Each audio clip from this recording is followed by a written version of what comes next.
never slow up, no I don't take shit. I got no love for the fakeness. If you wanna play tough and wanna hate this, I'll always show up.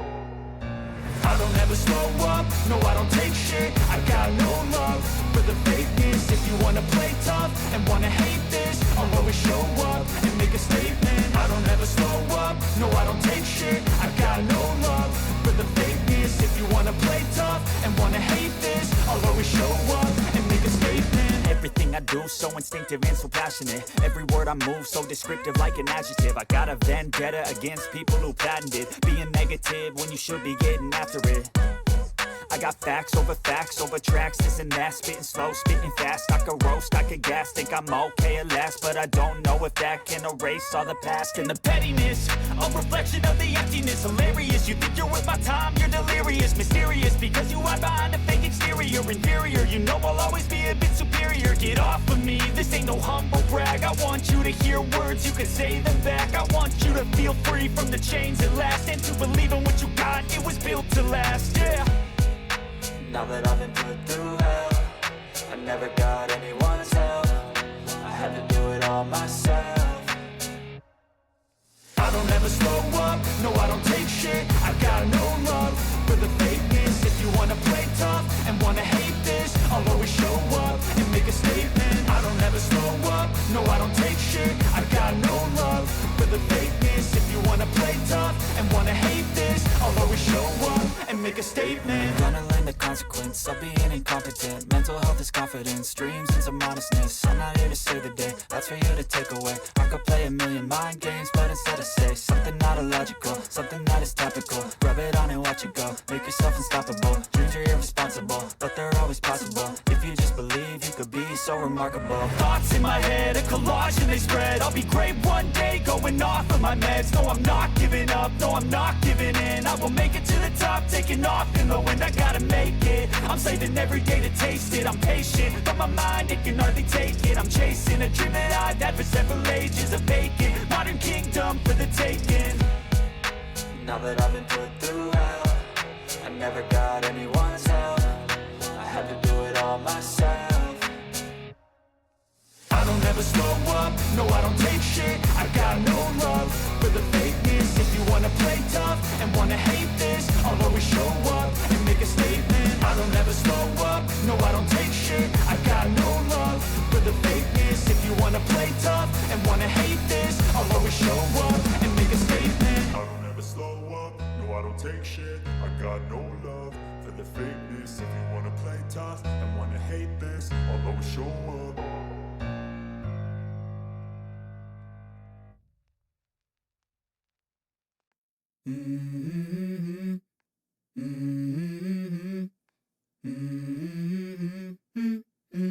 Let's go.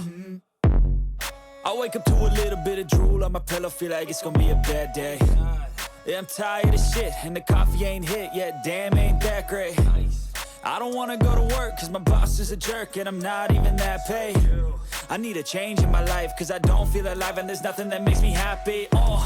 Hold my beer for a minute, I'm about to quit my job, cash in for a ticket. I'm going on a trip and I don't plan to visit. I'm gonna stay there till I feel like I'm winning, and this is just the beginning. I need a big change, help me feel like living. I need a big swing, home runs I'm hitting, and I'll never look back, moving on till I get it all.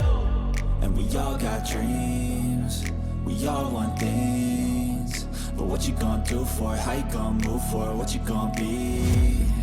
And do you believe you can do anything? But what you gonna do for it? How you gonna move for it? What you gonna be?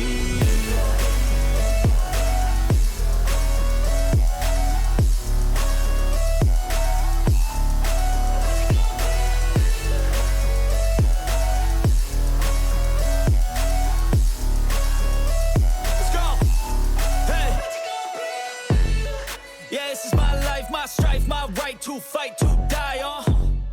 And this is my game to play, to claim a brand new name, And I ain't gonna lie to you, I'm a bit nervous that I might screw everything up that I've ever done. But what's the point of living if you ain't having fun? I guess I'll try this, try that, might miss, gotta find what I'm good at. I guess I look here, look there, over where am I scared, where am I at?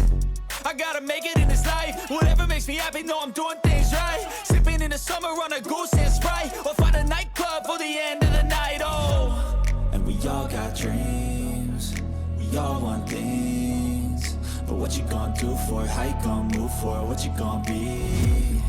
And do you believe you can do anything? But what you gonna do for it? How you gonna move for it? What you gonna be?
I don't ever slow up, no I don't take shit. I got no love for the fakeness. If you wanna play tough and wanna hate this, I'll always show up.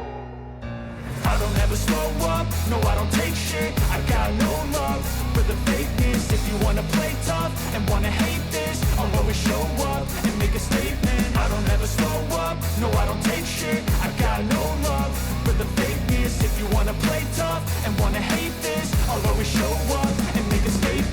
Everything I do so instinctive and so passionate. Every word I move so descriptive like an adjective. I got a vendetta against people who patented being negative when you should be getting after it.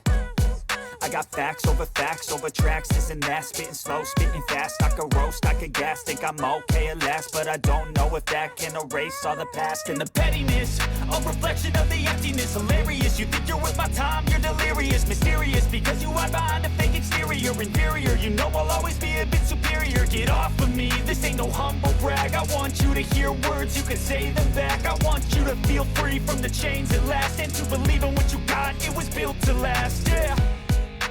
Now that I've been put through hell, I never got anyone's help. I had to do it all myself. I don't ever slow up, no I don't take shit. I got no love for the fakeness. If you wanna play tough and wanna hate this, I'll always show up and make a statement. I don't ever slow up, no I don't take shit. I got no love for the fakeness. If you wanna play tough and wanna hate this, I'll always show up and make a statement. Gonna learn the consequence of being incompetent. Mental health is confidence, dreams and some honestness. I'm not here to save the day, that's for you to take away. I could play a million mind games, but instead I say something not illogical, something that is topical. Rub it on and watch it go, make yourself unstoppable. Dreams are irresponsible, but they're always possible. If you just believe, you could be so remarkable. Thoughts in my head, a collage and they spread. I'll be great one day, going off of my meds. No, I'm not giving up, no, I'm not giving in. I will make it to the top, taking off in the wind. I gotta make it, I'm saving every day to taste it. I'm patient, but my mind, it can hardly take it. I'm chasing a dream that I've had for several ages. A vacant, modern kingdom for the taking. Now that I've been put through hell, I never got anyone's help. I had to do it all myself. I don't ever slow up, no I don't take shit. I got no love for the fakeness. If you wanna play tough and wanna hate this, I'll always show up and make a statement. I don't ever slow up, no I don't take shit. I got no love for the fakeness. If you wanna play tough and wanna hate this, I'll always show up and make a statement. I don't ever slow up, no I don't take shit. I got no love for the fakeness. If you wanna play tough and wanna hate this, I'll always show up.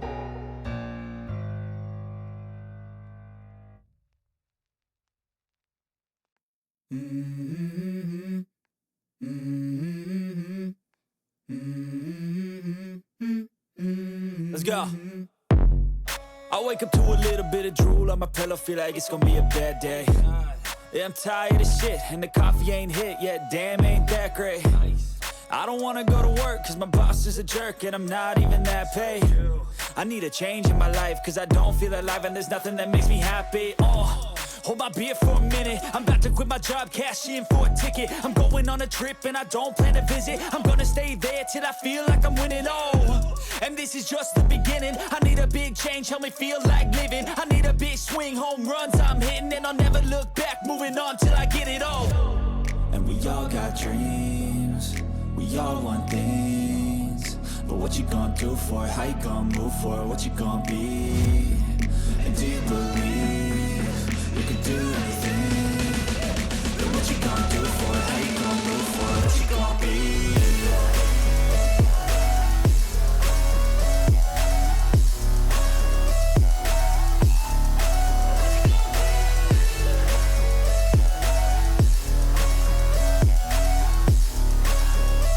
Let's go.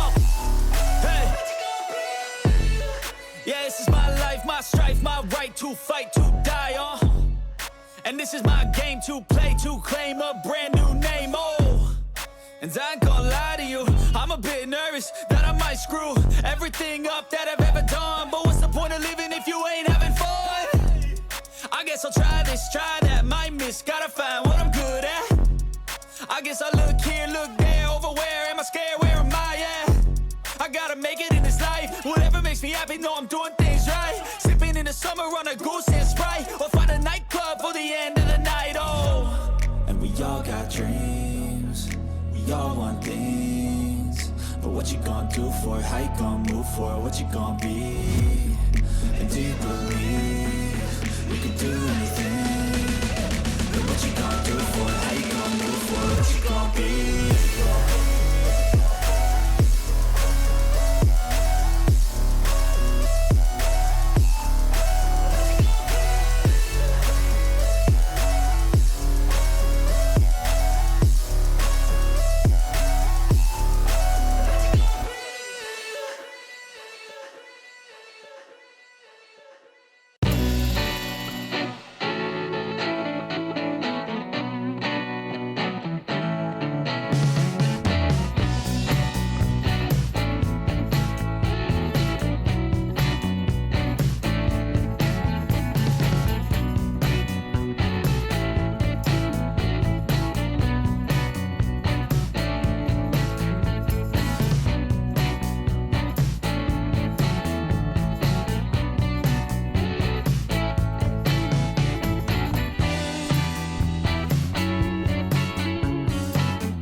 station, calling the streets out there again.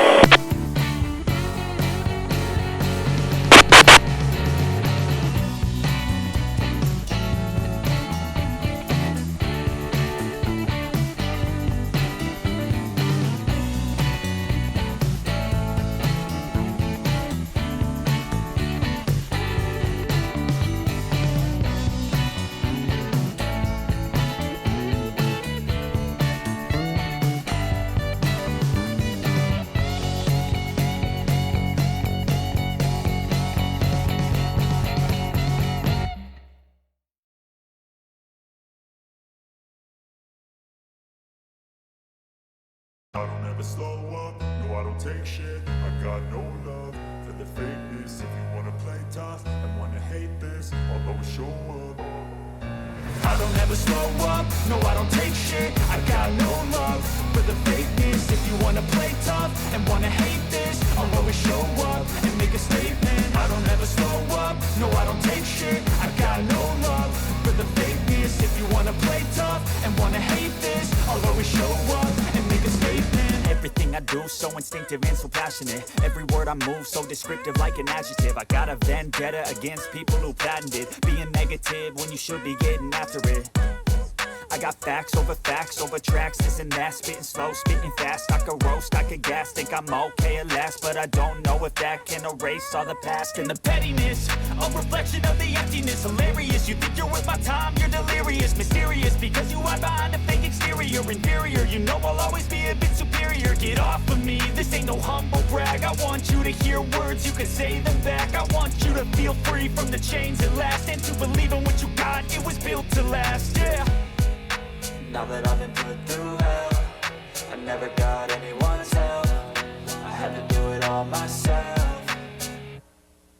I don't ever slow up, no I don't take shit. I got no love for the fakeness. If you wanna play tough and wanna hate this, I'll always show up and make a statement. I don't ever slow up, no I don't take shit. I got no love for the fakeness. If you wanna play tough and wanna hate this, I'll always show up and make a statement. Gonna learn the consequence of being incompetent. Mental health is confidence, dreams and some honestness. I'm not here to save the day, that's for you to take away. I could play a million mind games, but instead I say something not illogical, something that is topical. Rub it on and watch it go, make yourself unstoppable. Dreams are irresponsible, but they're always possible. If you just believe, you could be so remarkable. Thoughts in my head, a collage and they spread. I'll be great one day, going off of my meds. No, I'm not giving up, no, I'm not giving in. I will make it to the top, taking off in the wind. I gotta make it, I'm saving every day to taste it. I'm patient, but my mind, it can hardly take it. I'm chasing a dream that I've had for several ages. A vacant, modern kingdom for the taking.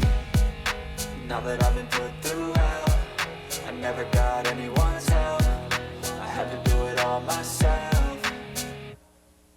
I don't ever slow up, no I don't take shit. I got no love for the fakeness. If you wanna play tough and wanna hate this, I'll always show up and make a statement. I don't ever slow up, no I don't take shit. I got no love for the fakeness. If you wanna play tough and wanna hate this, I'll always show up and make a statement. I don't ever slow up, no I don't take shit. I got no love for the fakeness. If you wanna play tough and wanna hate this, I'll always show up.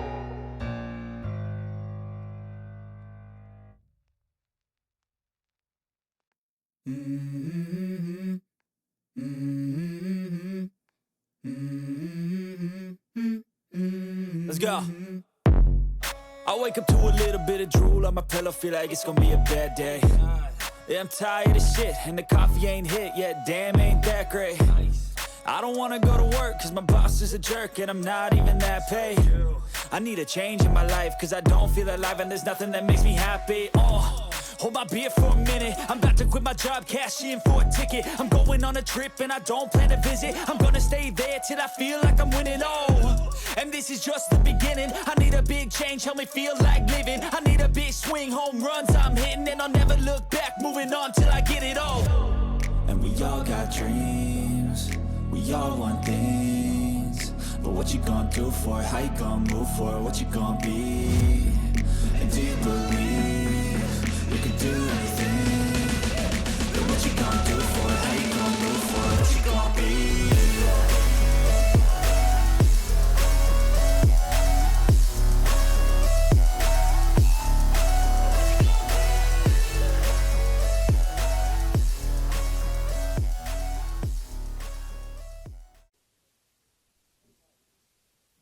You're coming through loud and clear. Okay, I guess we got 3 mics.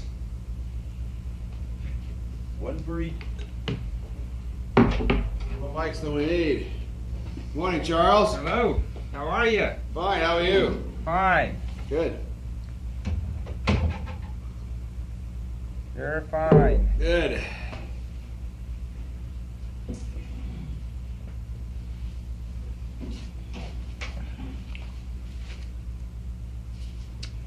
Yeah, we tried to go through this, you know, your debrief last night, the printed one.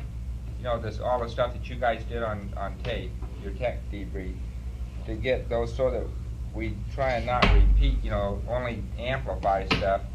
And so we've tried to come up, we don't have much time to do that, but I hope we got most of that stuff. And Okay.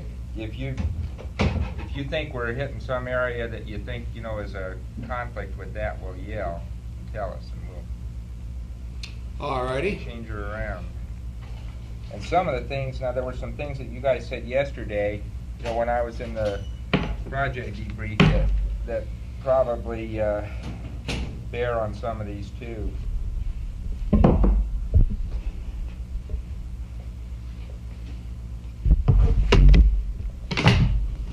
Good morning. Good morning, Ed.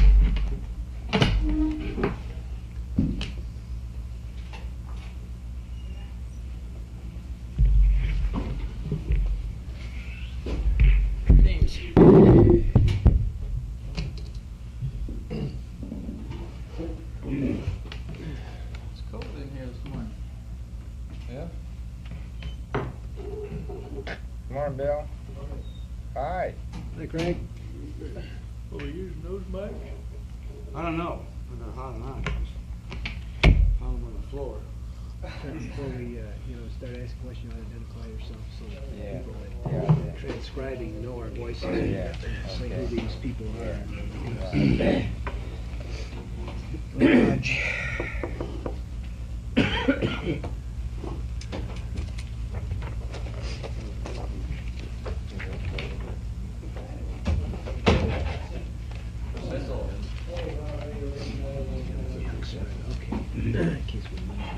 Somebody know about sources of calcium, sources of potassium in the diet. Sources of potassium in the diet. Yeah, I'm gonna get that from somebody. Yeah, I think Smith and Rapp would know that. Yeah, I'd like to know how much we really had. Yeah, I don't know offhand. Yeah, I don't either, We don't have any. but that's some stuff I'd like. I saw a picture today. It was a lot better than the one they had yesterday. More interesting too.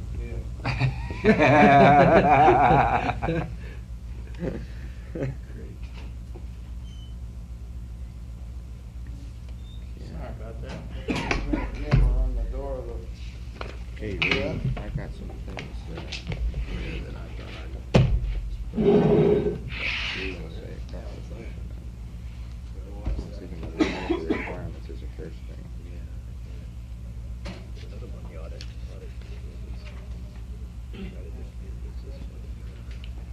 We should have Yeah. this in the, Yeah. That's gonna be hard to do. watch the action. I don't know. There isn't anything you can do. I heard what you did. Okay, the show's all yours. What kind of a format do you have in mind today? Okay, Questions and answers. yeah, questions and answers. I guess we ought to, for the tape, identify this Dr. Berry and for the medical debriefing, and I'll try and ask most of the questions. If people have some here, we'll try and hand them in that way. If they're not, will you identify yourself? And I think they can identify you guys' voices pretty well already on the tape, so there shouldn't be any problem with the tape thing. Chuck, I think we're going to have to peek up those mics. They're not loud enough? It's a little down, yeah. Mr. Bernhardt. Where is he? I'll take care of it. Probably outside, I guess. Can you get him to turn them up some? Well, We can yell for a while here if it'll help, and then we can get them to turn them up some. give us a test count. You just speak up loud. 1, One, 2, two. 3, 4, 5, 5, 4, 3, 2, I 1. think it's coming out of those. Is that where it's coming from there? Craig will get somebody in. They got calm. Try it again. 1, 2, 3, 4, 5, 5, 4, 3, 2, 1. Test out. It's not any better, it's way down. Ah, I think the knob's wrong on this. Mark, you Reading chop you it loud out. and clear back there. well, it's not coming in there, though. They're They're not getting it in there. Okay. We can hear them great, but they're not hearing us very well. We're hearing both of you real fine back there. They want that mic turned on. Yes, inside. Inside. The speaker, not the mic. Okay. That's better, whatever they did. I set it on the minimum setting in here instead of the max. The max seems to be me and vice versa. Oh, really? Hey, that's a lot better. Okay, that did it. Okay. It's labeled wrong. They're just screwed up in That's there. too much. Yeah. Yeah, we can hear you loud and clear now. It's great. Okay, that's good. Okay, Beautiful. good show. Okay, I'm going to start a little bit out of order here, but one of the things that sort of pervades it all is medical requirements. And in this section 27, you had some comments about the medical requirements, and I thought we ought to just get one question with you. In explaining the medical requirements, we have one opportunity to do that with Deke, of course, at the time that we're trying to get the medical requirements document published. The second, the only opportunity we really get to go over that with you was at the 30-day briefing prior to the flight. Now, did you guys feel that you had an understanding of what the requirements were? Because when I read this, it sounds like you did not. Is that true? I think I read the forms, Chuck, and understood in general what you were after, at least the number of sessions we had. I think it's a question of degree here. Yeah. Okay. Well, one of the things we try is a very valid thing, like Al's comments about, you should substantiate the requirements. No question about that. They should be clear. They should be clear to you in the sense that you ought to know that what you are doing is worthwhile and the stuff is used and it isn't wasted somewhere down the line. Somebody isn't just doing it for fun. Yeah. And we try, that's something we try to iron out pretty hard in our own house. And one of the things I'd like to do is if you guys end up at sometime before the end of the quarantine period here and have some time, we ought to have that data together by then, and prior to the time that we end up getting you out, if you've got an hour sometime, we might be able to go over with you and show you, here's what we saw with you with the lab data and the whole bit, and say, because it's very hard to get back together again after you get out of here to do that sort of thing. Everybody says they'd like to know what happened to them. We could do that to you in here and tell you that, and here are the samples that were used to do that, so you have some idea, understanding about how that happened. Would that be worthwhile to you? Yeah, the comment was made not from a point of view of a specific complaint about our flight, but just, I think, a continuing understanding between the two directorates. We agree. Ahead of time, because it's the kind of thing, well, just like with other scientific experiments, unless the crew understands the reasons and agrees with it, the thing isn't going to be a successful experiment. Amen. So the comment wasn't made from a point of criticizing anything specifically about our protocol at all. Just to reiterate what everybody ought to know but doesn't always think about. Yeah, good. And I think, Chuck, also, probably the last few weeks before flight is not the time to try to brief the crew on the medical requirements. At that time, their thoughts are quite a bit on other things, and perhaps it needs to come earlier than that. That's a good point.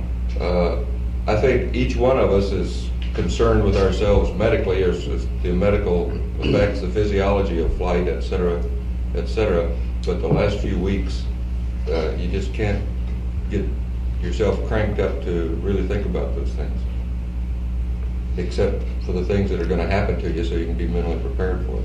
Right. I think I may have precipitated that comment, at least when we got to that area and started that, about And I guess it really wasn't a complaint, Chuck, as much as just a statement that it's a drag, you know, going through collecting urine for 24 hours and so forth. And, No question. And you know, I just wanted to toss it in that you sure hope that it's worthwhile, and I think it would be interesting to sit down and see what you're really doing with all that. Good. I think that's really needed because we're trying to do that right now with the Skylab crews to tell you what we really know about what happens to man, what we know from the Russian side of the thing as to what's happened on even their longer one, put the thing together and say, here's what we don't know and why we need to know it. Well, I think we understood, or I understood your need to work out the total body water bit, but the actual mechanics of how that fit into a 24-hour urine collection 6 times and all the blood drawing and how that all fit into the picture, the theoretical picture you were painting for us, I never understood that. Good. Okay. Fair enough. You know, I think everybody understands all these things. Why don't we make a specific recommendation at this point? Now, you know, all the flight crews have a training plan which is set up about the time that the flight crews are designated, and includes all kinds of things on the simulators and scientific briefings and everything else. And why wouldn't the best way to do it would actually to schedule the time for medical briefings early in the training program? Because I think if you all, conversely, if you all feel that an experiment's worthwhile doing, you want to get your protocol settled early in the game so you have all the equipment or whatever you need ready so that it will be a satisfactory test. So I would suggest that maybe sometime something be scheduled in the crew training program early in the game. And I should think it becomes one of those things you've got to check off, like systems briefings and everything else. And I should think that briefing should consist of a bit of the theoretical thing you're trying to do, followed by the mechanics and the protocol. Of what that means to you. Yeah, that's right. The mechanics of how you go about doing it, and the number of punctures, and where you're going to do it, and how many urine samples, and this sort of thing. Great. Just so the guys understand. Great. Okay. Will do. Right. That's great. I'd like to go back and pick up one then on the exercise area. You mentioned this in the debrief, and you mentioned it again in the yesterday. But can you give me some idea? Now, you said you missed, as I remember the debriefing statements here, you commented you missed 1 day on the way out and 1 day on the way back. And can you say what you did in time, what the exercise consisted of, what you did roughly in time? I know you won't know to the minute or a second or anything, but as roughly as you can. And then if you have any idea, did you try and judge what you did as far as, did you try and get a heart rate increase, or did you try and judge your exercise level in any way? And this is particularly important for us in trying to separate out the effects that are different between the two of you who are on the surface versus Stu, who was in the spacecraft all the time. So we want to keep that, we want to get that straight if we can. Could you just sort of brief the exercise as to the way you did it? Maybe each of you have to do it because you probably did it differently. Well, what we were shooting for was about a 10-minute period per day, exclusive of the 2 days of lunar surface activity for the two of us. And Stu was going to try to get about a 10-minute period per day for including those days. The method of exercise during the 10-minute period was to use this exogym device which we have, and to operate that in such a fashion that the old, what they call the big four, where you start out with your legs and your feet in 2 loops and your hands controlling the friction device from a crouch position to a full stretch out, and do that several times. Then hold the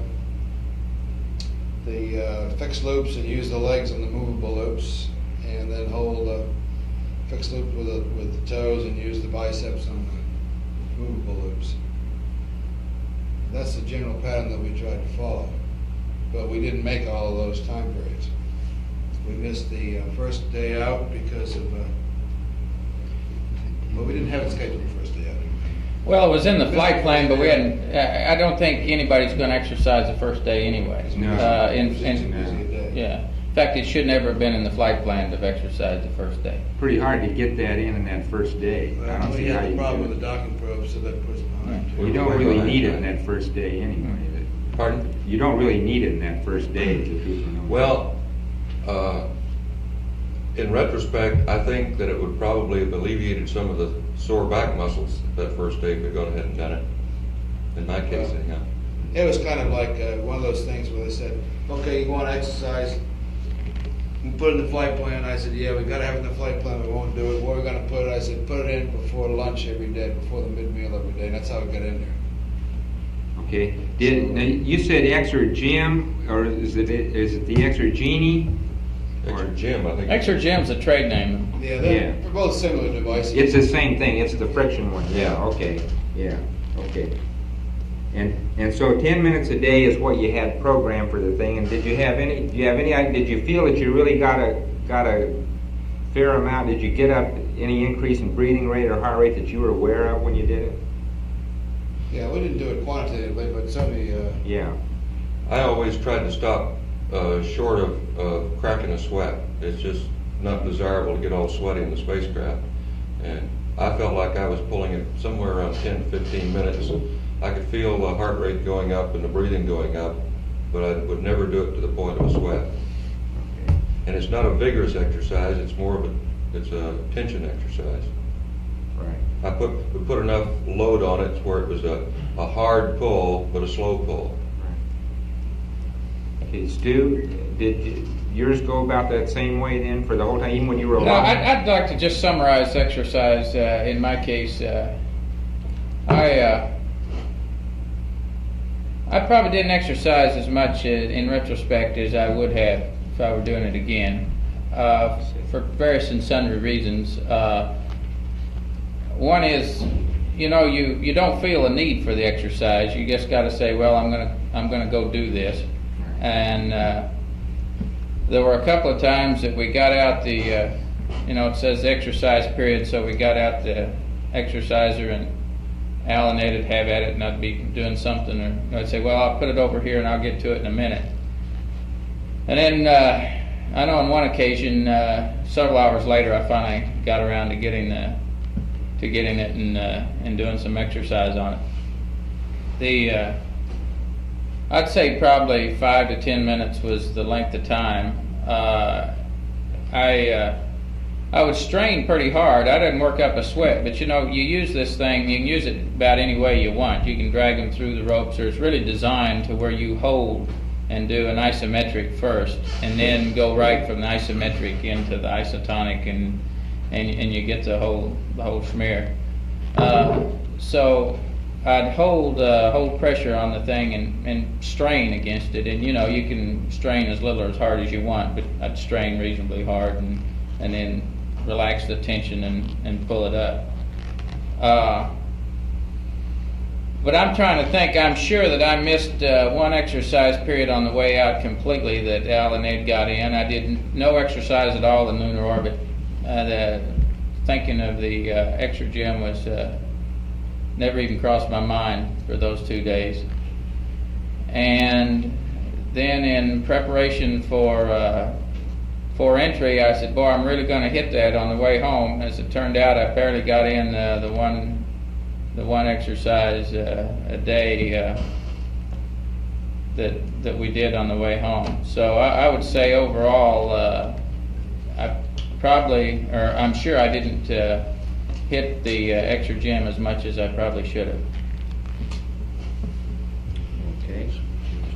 I don't know how, from my point of view at least, how you, in a case like this, where you're trying to correlate the relationship of the exercise that Ed and I did, for example, and its benefits or lack thereof with respect to the lunar surface period, which was over 30 hours. I just think the basic workload there alone is enough different to put that exercise thing down the noise level. That's its contribution down the noise level as far as the two of us are concerned. I think that's probably very right now, and I think that the thing we want to know is, was Stu trying to make up for it in some way with exercise in the spacecraft? Because he obviously, there's no way he could make up for what you were doing on the lunar surface. He's trying to, but he had a real busy flight plan. Yeah. Yeah, I don't think he could do it, and this is what I wanted to find out. Was he trying to do a lot more or something during that time? So. No, I wasn't. I think that'd be a difficult thing to try to do, really. I don't know. You're going to, maybe with the longer period in lunar orbit, CMP may not be quite as busy, or maybe. I suspect he probably will be. I think it's going to be difficult to get in much exercise there. But no, I wasn't. It's going to vary between individuals. Yeah. So it's obvious that Stu's greater interests were in running the spacecraft, and for example, the B-23s took a lot of time, which you might otherwise have allowed to. This is the kind of thing I'm talking about. That if you're going to get individuals to try to exercise and respond to exercise, then you're going to have to get to them early and explain the benefits to the crew as a result of that. Right. Because it really is an individual thing. That's right. And we haven't tried to set any numbers of times that you do anything or anything like that. And so I think we need to really carefully look at that as an area. Okay, Ed, while I added one that came up yesterday when you guys were talking about Myrtle, reminded me of the problems that you had in flight with the urine, kinking of the urine hose and so forth. How much time did you make a conscious effort in your own particular case, because this is important, trying to chase down your status post-flight here, of the time that you had the in-suit urine device on? Did you have it? Me? Well, yeah. It wasn't my hose, it was kinked, you know. Right. It was Al's. Yeah. I get her twice Al's was, is that right? Yeah. Apparently all the time. All the time, huh? We, oh yeah. We had it on, I guess we'll have to look back on the transcript or look back over the flight plan to know when we took it off the first time. We all unsuited at the same time, which was about 7 hours into the flight, all right? Somewhere in there. And we put the UCTAs on PDI morning, and we took them off only when we got back to the spacecraft after docking. And it was on for those 2 periods only. And I never experienced any discomfort. I never had any problems whatsoever that we discussed pre-flight. No symptoms, no of any sort. Great. Well, it looks like, we haven't had any, you did well. How did you feel, that's another one we might just get out of the way. On fluid intake, it sounds like you all thought the water was great, and so you were drinking well. Were you trying to force fluids? Were you trying to consciously force fluids? Yeah, I think you and Alvin. In my case, anyhow, I tried to take a drink out of the water gun about every time I went by it. I did find that I preferred the juices to water, and surprisingly enough, as much as I did not care for the juices pre-flight, particularly, I didn't crave them or anything, we were drinking a couple of juices per meal a large portion of the time. I was. And in addition, taking a shot from the water gun about every time I'd go by it. I forced myself to drink the water, not that it tasted bad or anything, but just to keep the fluid intake up. And so I would drink water, like Ed says, every time you pass the water gun, you say, well, I think I'll try some of that, and one person would take a drink of water and pass it around and would put it back up. As I understand, though, you stated in the debriefing you felt you drank about half as many juices as they did. I'd say that's probably a good average. I'd say probably a third less. A third less. Yeah, in juices. Mm-hmm. Okay. Yeah, you drank 2 juices at some point. Yeah, I drank 2 occasionally. Toward the end, I was drinking 2 more than I was, because a lot of times you drink a cocoa and a juice, and I'd bypass the cocoa, and I'd just drink a juice. So I'd say probably, and this is a wag, but I'd say a third less juice than they did. Okay.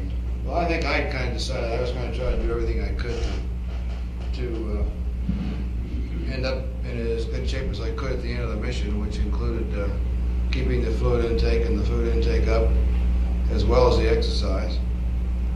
And that's generally what we tried to do. You did a great job of it, I might we had tried to get 2 juices per meal most of the time. Okay, there was a question here about for you particularly, Sue, did you eat more, do you feel, while they were with you, Al and Ed were with you in the spacecraft, than when you were alone? Eat and drink better? I saw in your food thing... Well, I'd say, excuse me, go ahead. I saw in your food comments there that you had difficulty, the food preparation thing you'd have preferred if you'd have had some canned things you could have opened quickly and gotten to when you were alone that way, and I can surely understand that. I think it's something we ought to look at. But well, that's the way I did eat. Yeah. Because we had them there. I guess it didn't come out right because that's the way I did eat in lunar orbit. I would say, I'd say the answer to your question would be yes. That I ate more when they were in there, but the idea of people being together is nothing in that. It's a time factor. Yeah. During the coast phase, you have more time to worry about eating. During that lunar orbit phase, I didn't have any time at all, and any extra time, and particularly with the troubleshooting the HICON and so forth. So I didn't have the inclination nor want to go to the trouble of trying to mix up a meal as such, and I didn't much like the going to all that trouble anyway. So I opened up a can of that chicken salad, I think it was, and I had that for breakfast, and then a wet pack, and that's the type of food that you can really get to in a hurry and eat. Right. So I wouldn't say overall that I probably ended up eating too much less, but it was a little different rather than sitting down and mixing up a rehydratable pack and so forth. So the total amount you don't think was any different because you're there, but it was just different kinds of food then? It may have been a little less, but... Do you personally feel, now the weight loss is involved here, yours, that they, you got 1 pound each here and you got a 10-pound one, and I heard your comment about the scale yesterday too. But do you have any personal reason why you think there's that much difference in the weight loss? I mean, is there anything that that you personally tried to account for it other than food intake, water intake, or anything of that sort? No, I'm not sure that there's anything magic about the 0G or the flight. I would suspect I'd probably lost several pounds if I'd eaten that same menu and sat right here. I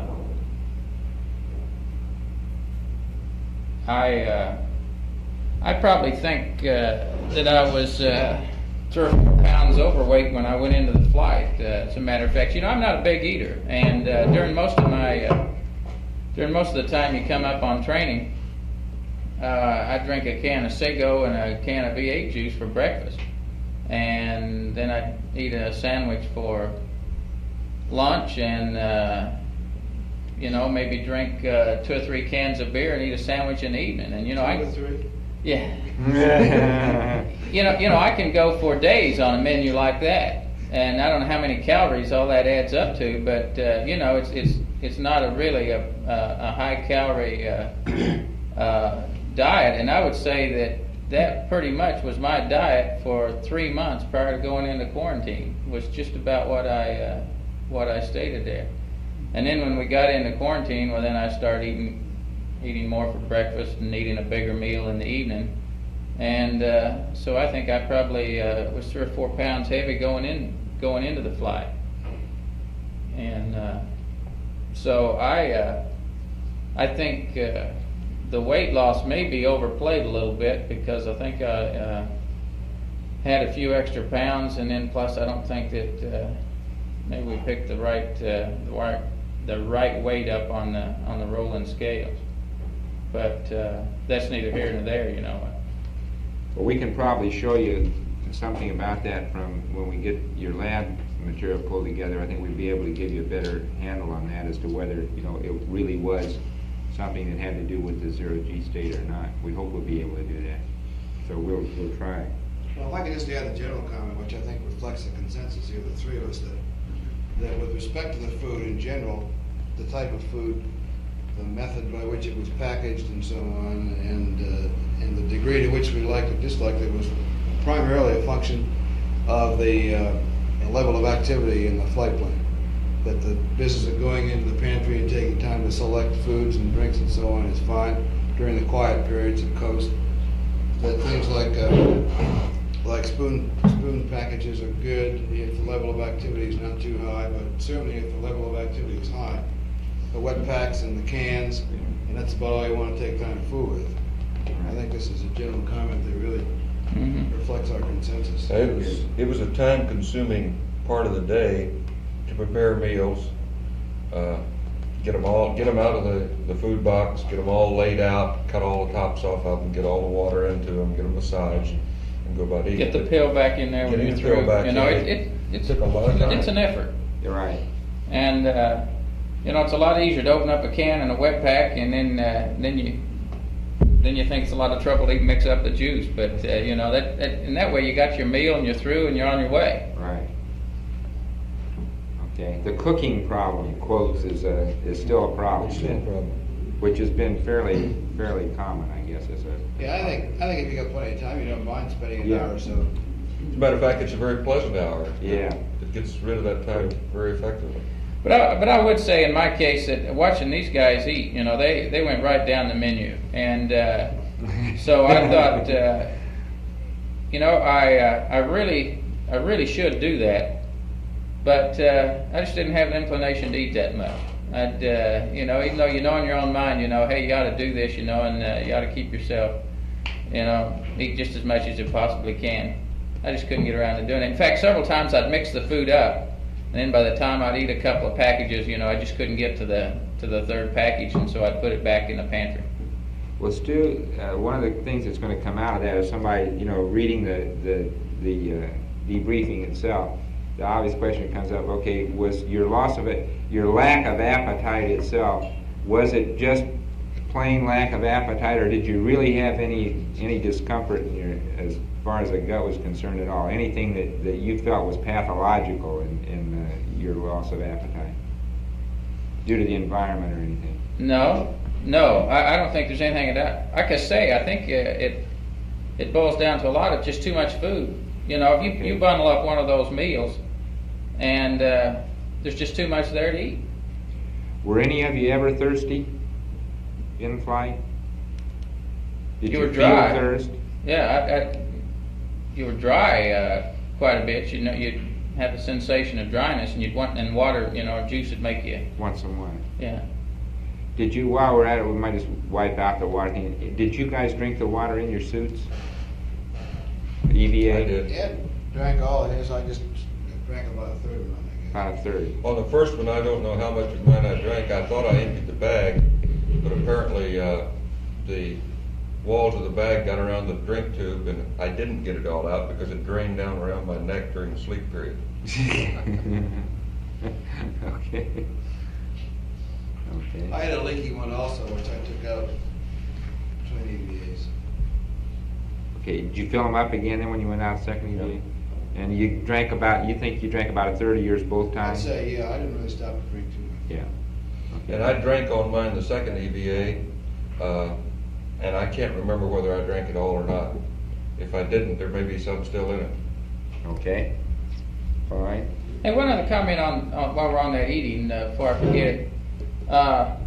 We ran completely out of these bite-sized packages, you know, and to me that was the best thing we had. These little, you know, turkey sandwiches, cheese sandwiches, and that sort of thing, because that was a no-sweat operation. You just clip that off in a can of juice, and you could go at it. So I really liked those, and I ate all those generally that I could get my hands on, and we ran out of those. Well, we ran out of most everything else too. I mean, just about anything. No, not really. I had all kinds of food. If I may make a comment, Stu doesn't mind, about his eating and drinking habits. This flight plan is really something that he worked on and developed before the flight. It's a busy flight plan. It's a full one. And it was my impression that he was more interested making sure that the flight plan was done properly than eating. Oh, yeah. I think that affected it to a great degree, which again gets back to the level of activity versus the.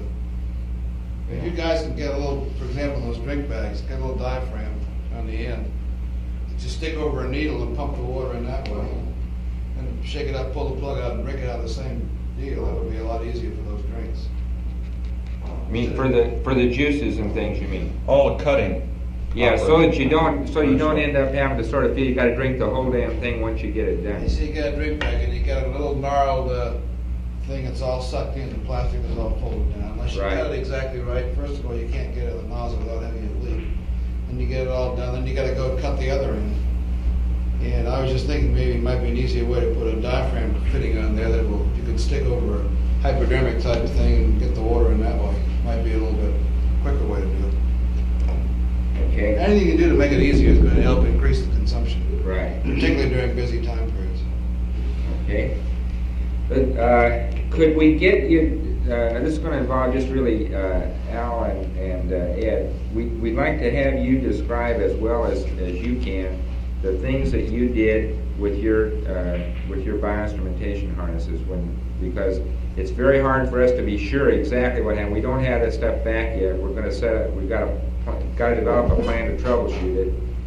And as the thing that happened with yours, Al, just from our point. You want the actions, not the words, huh?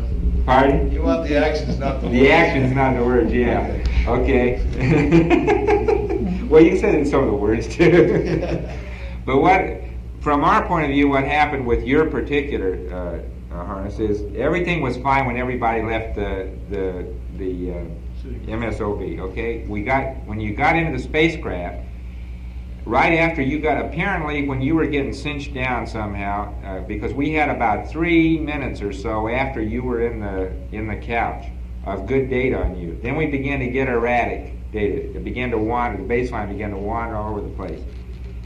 That continued to get worse and worse, and pretty soon it was going just full scale, which was totally unreadable.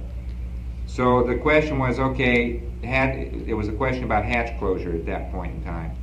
We decided right then. I said, well, hell, we're going to go without that because I'm sure it's a sensor, and the only way to get at it anyway, we asked you then to try and press on those things. If that wouldn't do it, if that wouldn't reseat it, then the first opportunity would be when we got you actually in flight. Now, we don't know why, but it came back. It was gone still when you went over Australia. As you came back up on the States, magically, there we had data. And we went back to the MSOB from the firing room to catch that pass, and there you were, UAP. That was beautiful, just as if nothing had ever happened. And you hadn't done a damn thing, because then we asked them, had you done anything? Now, as we understand, when you looked at that sensor then, that you did have some material had leaked out from underneath it, and we understand that you replaced that sensor, you cleaned up and replaced that sensor. Is that right? We didn't replace the sensor, no. Okay, just to cleaned it off, refilled it, put a new sticky back on it, and put it back on. Yeah, okay. That was the second day into the flight, though. Yeah, this was like the second day. Right, yeah. That was the first time that we really, and that we asked you to do that then because we thought we'd get it out of the way before you got into the, okay. Now then you had another. I also changed the adapter, the CWG adapter, because at one time in the flight they said my comm wasn't very good. Yeah, your comm was terrible, right. We had a spare adapter, and so it changed that. Exactly when that was, I don't know. But that was pretty early, too. I think it was the first day, probably. Yeah, I think it was the first day. Al, that was the Lord. That wouldn't have anything to do with the launch problem, because of course we're using a different. No, and we had a respiration on you. You can see respiration, but we didn't have the. That's good. Yeah, but we didn't have the ECG. They're very reassuring to me. That's right. Good. Hey, Al, can you correlate the reappearance of your EKG signal with any flight plan activity that you might have been doing? I sure can. I'm just as mystified about that as you were. I tried to press it through the suit and everything. It happened. You can't feel anything through the suit. Well, you were free then, though. You had your helmet and gloves off. It was 1 hour and 30 minutes GET, Al. I don't know if that rings any bells to you. Helmets and gloves are off at that time. We were moving around with the post-insertion checklist and some movement in the couch, so I dive in and get some things and pull them out, unstil that sort of stuff. It's just got to be that you were probably it was in the cinching down in the counts that it probably loosened that edge of that sensor somehow a little bit, and I don't know why. Or put a crimp in a lead, or brought it to contact with something else. Yeah, because it sure came back fine after that. Okay, then the second time, what else then did you have with yours, Al, from your point? What else did you do to the thing then on it? The only other thing I noticed was about next to the last day, that the thread coupling between the sensor line, sensor harness, and the belt, the little transducer in the belt. On top of the signal conditioner. Yeah, it stripped the threads. I could get it to hold a little bit, and apparently the signal was fine, then it would slip off. Right, it came back beautifully when you tightened it. But then, when I unsuited it at the end, I noticed that was loose, so the threads apparently stripped on that. Apparently I got it cranked down too hard. Did you routinely disconnect that connector at the signal conditioner for sleep or for bowel movements Not or for anything sleep, like that? for bowel movements and for swabbing down and cleaning out process, yeah. Anytime you pulled your clothes off, to either change clothes or put on the LCG or use the blue bags, what have you. We all did those, I believe. Okay. And then you didn't replace anything. You didn't have to reseat any sensor after that. That was the only other thing you had was the That signal. was the only time I took a sensor off. Was that first time? That call was correct because when you took it off, you could see the seepage of the electrolyte. Right. Same with the. Okay. How about yours then, Ed? The only thing I replaced was that one sensor. Which one was And it was Did you replace the whole sensor? I don't mean replace the sensor. We pulled it off, cleaned it out, refilled it with electrolyte, put it back on. It was the same. Just the same outlet. One of the new donuts, new sticky donuts. Okay, you did not take the harness out of the kit and replace the whole harness. No. Okay, because we thought you had done that, and that. Well, you called and asked me that, but there wasn't time to do it, so we I'm took. glad you couldn't hear what we said when you guys said that. We took the chance that the real problem was simply the sensor and the electrolyte, and that's what it was. That's exactly what it We was. couldn't have picked the worst time from the standpoint of timeline. Is that right? We're just getting ready to go into the lab, you know, and boy, everybody's all asses and elbows and suits and underwear and gear and books and everything all over the place. And I was sitting there half dressed. I didn't want to go any further till we got a go on it. We couldn't get the high bit rate up for you guys to look at it. Right. And so I remember there just that. wasn't any time left, so we changed that when I went ahead and dressed. Hey Ed, you know when you came up there though, the data, you gave us about 2 minutes when the high gain did lock on, and we got 2 minutes of data, and it still showed the loose sensor. Now, what did you do the second time? You came up, asked us how the data looked, and we said it looked poor yet, and we gave you no go on the suiting to change out the harness. I don't recall exactly the sequence of events. When I called and asked for you to check it, yeah. As far as I know, we did nothing after that except make sure everything was cinched down and went ahead and dressed. Didn't you do something with the fluid in there? Yeah, but I had already done it at that point. We did that once. We did I changed the electrolyte. When I called and asked you guys to check it, I did nothing after that except just make sure everything was secure. Yeah, because you see, the first time you called, the data was poor, and that was the basis for the call to change out the whole harness, because we said, well, it wasn't that sensor, and we didn't have time to talk to you because LOS was coming up, so we said, go ahead and change out the whole thing. But whatever you did, they subsequently corrected it because it came back beautifully, so we assumed you had to change out the whole harness. Sprinkle a little holy water on it. Yeah. Well, see, now that you mention it, you know, I just can't remember precisely when we changed it, but I'm thinking that it was already changed at that point. Okay. Now, Ed, was this the lower sternal? It was a lower sternal. Same as Al. Same as Al's? But never did change. It was electrolyte that was replaced. Yeah, what I mean is taking it off, by taking it off and cleaning it and putting the Putting it back, just sticking it back.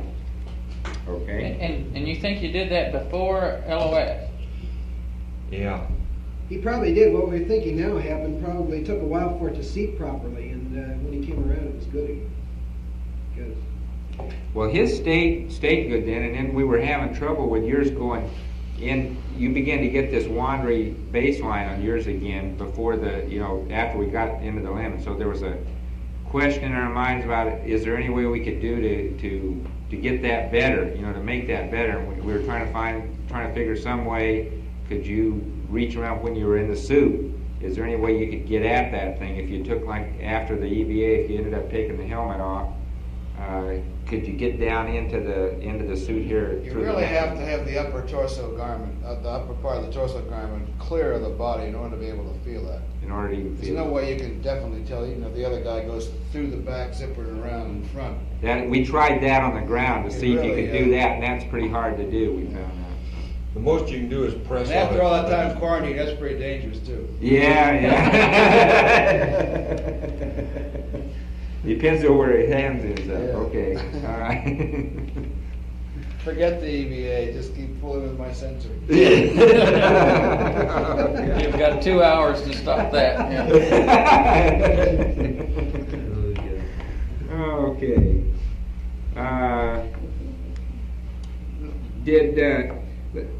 The thing we got from the sleep, and which I think is fairly well covered. If you have anything to add to that, we'd like you to. But what we got out of it is that all of you pretty well never really had a solid long sleep period. That it was broken, and it was things like a couple of hours at a time or something.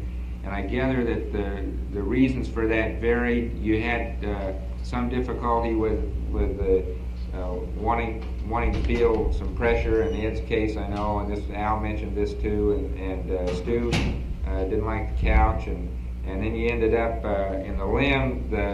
The thing was being in the suits all the time, and then the tilt of the limb too. Both those things probably had a lot to do with the sleep activity. Is there anything else that you think you can add? Did you feel that you were rested enough to do the task even with the sleep that you had? Yeah, but I think we were working on reserves. Yeah, I did too. Well, there were 2 days that we felt sloppy. One was the second day out after the excitement of the launch and all that activity and becoming acclimated to the new environment. So we felt like we weren't really clicking along too well on the second day out. And then the day after TEI, although we all apparently slept better after TEI that night, I guess was probably in terms of continuous sleep was probably the best night we had. Still, the next day we felt like we were not really organized. We were getting things done, but the little things were not being handled as neatly as we would like to see them. So these are the only 2 days we felt that we weren't on top of the flight plan. I think, Chuck, I feel that for no longer than we work for 9 days, that you can get along on a fairly small amount of sleep, and just your reserves and your discipline and everything else makes you do the job properly. But in my case, I felt very strongly that I was on reserves, that physically I was going downhill, and it was of some concern to me that I wasn't getting enough sleep. I knew I wasn't getting enough sleep, and yet I felt fairly wide awake and alert on most of the days, except the 2 days Al was talking about. But sleeping to me was a very insecure experience. Now, how do you mean insecure? You mean because of this wanting something? Yeah, wanting to feel like you, the best I can say, feel like you were in a bed. Yeah. Wanting to feel some pressure or to be lying on something. It was a pleasant. Could you turn the tape recorder on? I knew we'd get back to that. It was really a pleasant experience to be in 0G during the daytime, I thought. It wasn't quite so pleasant an experience at night. Well, did you feel, that brings up this thing, did you feel, I gather from Al's comments in particular, this business of using your legs and your feet to try and hang on to something, which has been described by other guys too at some length. Did you have a feeling that was the cause of this muscle business in your back more than, because that's been described and they've never been able to really put a handle on why they felt they had that. They've had this sort of a feeling that if they could just stretch that real good, it'd be great. You think it is due to the fact that were trying to lock onto something? Thank you, Jack. Yeah, that's what I analyzed it after the first couple of days. I think we discussed it, as a matter of fact. And so we started exercising and then deliberately take time out to relax, not only during the sleep period, but also try to adapt ourselves to a relaxed state during the awake periods in the seats or on the optics or in the tunnel or something. And after the second day, it kind of went away. Yeah, that small of the back problem was gone after a couple of days. Wow. And in fact, I was kind of surprised at that. Woke up that first morning, and my back had bothered me during the night. And I didn't realize that Al and Ed's back was bothering them at that time too, you know. And I said, you know, I really didn't get that much sleep, but this sounds crazy as all hell, because I can lay on that big fine king-size bed at the house, and if I get a lot of sleep, you know, if I lay there for say 10 or 11 hours, why the small of my back bothers me. Sure. And I said to these guys, I said, hey, this is crazy. I didn't sleep that much last night, but my back feels just like I'd got about 11 hours sleep. And they said, well, mine does too. And then, you know, then we got to talking about it. And but it was there, and it was very conscious to me that first night. In fact, I thought probably my back kept me from going to sleep as much as the new environment. Yeah. Rather than the 0G, because I was always conscious of my back bothering me. Did you ever think about taking aspirin or anything to do anything with that? Did you? I never take aspirin at all. For the 8th thing? I think until the time we discussed it, I was convinced that the reason I was feeling bad in the back was just not urinating for so damn long during that hole. I wondered if you wouldn't think day. that. Yeah. I did think that. Yeah. And then after we started discussing it, I said, well, that may not be the problem, or if so, that's just part of the problem. Everybody's got it. Everybody's got it. Yeah. And I agree with Al that it has something to do with the way you try to use your feet to stabilize yourself. And I believe, although I couldn't see myself, I believe that when I was relaxing in the spacecraft in 0G, I was in a curved position. And it felt good to throw the shoulders back and straighten out, or to take the exergym and get some tension on those back muscles. Well, you tend to assume it's sort of like a fetal position. If you just totally relax, your legs will tend to float up and come up in a sort of a semi-seated, and your hands would tend to float out about like this, and your back tends to bend some, so it tends to assume that kind of a position. If you just let all your muscles go, so you don't have any muscle pulled on. Oh, I tell you, that one of the good things for that back too is just exactly that position. Just get yourself up like this. That's right. And I know that first night when my back was bothering me, I tried to sleep a good bit. I'd reach down and grab a hold of my booties, and I would lay there like that with pulling some pressure on my legs, and it would really help that small of your back. I found both things, either straightening out to put some tension on the back muscles, or as Stu says, double on out and pull the other way. How about when you got back onto the carrier now and you got into a bed then for the first time back on in a 1G environment? Did you have any feeling? Did you have the feeling that you were real heavy, that you were sinking into the bed? Did you have that when you were on a table or anything, on the X-ray table or anything of that sort? None of you experienced that. How about weight of clothes? Did you have a feeling that your pants were too heavy, or they were falling, or anything like that when you first got back? Only thing I can remember about laying down on the bunk was it was a good relief to be able to lay on your stomach. You know, I generally, I don't know which way I sleep most, back or stomach or what, but you know, I always had the impression, no matter in what position you are in the spacecraft, you're on your back, and so I remember thinking of that. The first thing I laid down in the bunk was I stretched out on my back, and I thought, gee, I've been this way for 9 days. I think I'll turn over. So I rolled over on my stomach. It felt pretty good. Okay, did any of you have any dreams at all? Did you ever dream in flight at all? I did, but I couldn't for the life of me recall. Well, that doesn't matter. Yeah, I had dreams. But you did have dream activity, at least, in the 0G state. Yeah, I think of that heavy feeling, Chuck. The only time I noticed it was after we had landed. We were still in the spacecraft. We unstrapped, and the spacecraft was bobbing around a little bit, but not too much. Got down the LEB right away, and the first couple of steps, combination of the rocking the spacecraft and being in 1G again, for perhaps, I don't know, 30 seconds, no more than that, certainly. That was my experience, too. And I started doing some deep knee bends right away for, maybe 10 or 12 of those babies, and I was right back at home again and continued to feel that way. No muscle soreness, no feeling of heaviness or anything from there on out. Did you, this feeling that you experienced when you first went down the LAB, was that all over, or was that just heaviness in the legs, or did you just feel heavy all over for a Just few feel seconds? heavy all over. I think. Just all over. How about when you first got some G on re-entry? Did you have a sensation that you had a lot more G than you're really registering? Did you go through that? I don't remember anything over 2G. Was I supposed to? Of course, these two guys were. You know that. You'd like that? No, Everybody else is done? No, I think you become very sensitive to G, like even ullage on in the spacecraft, you know, or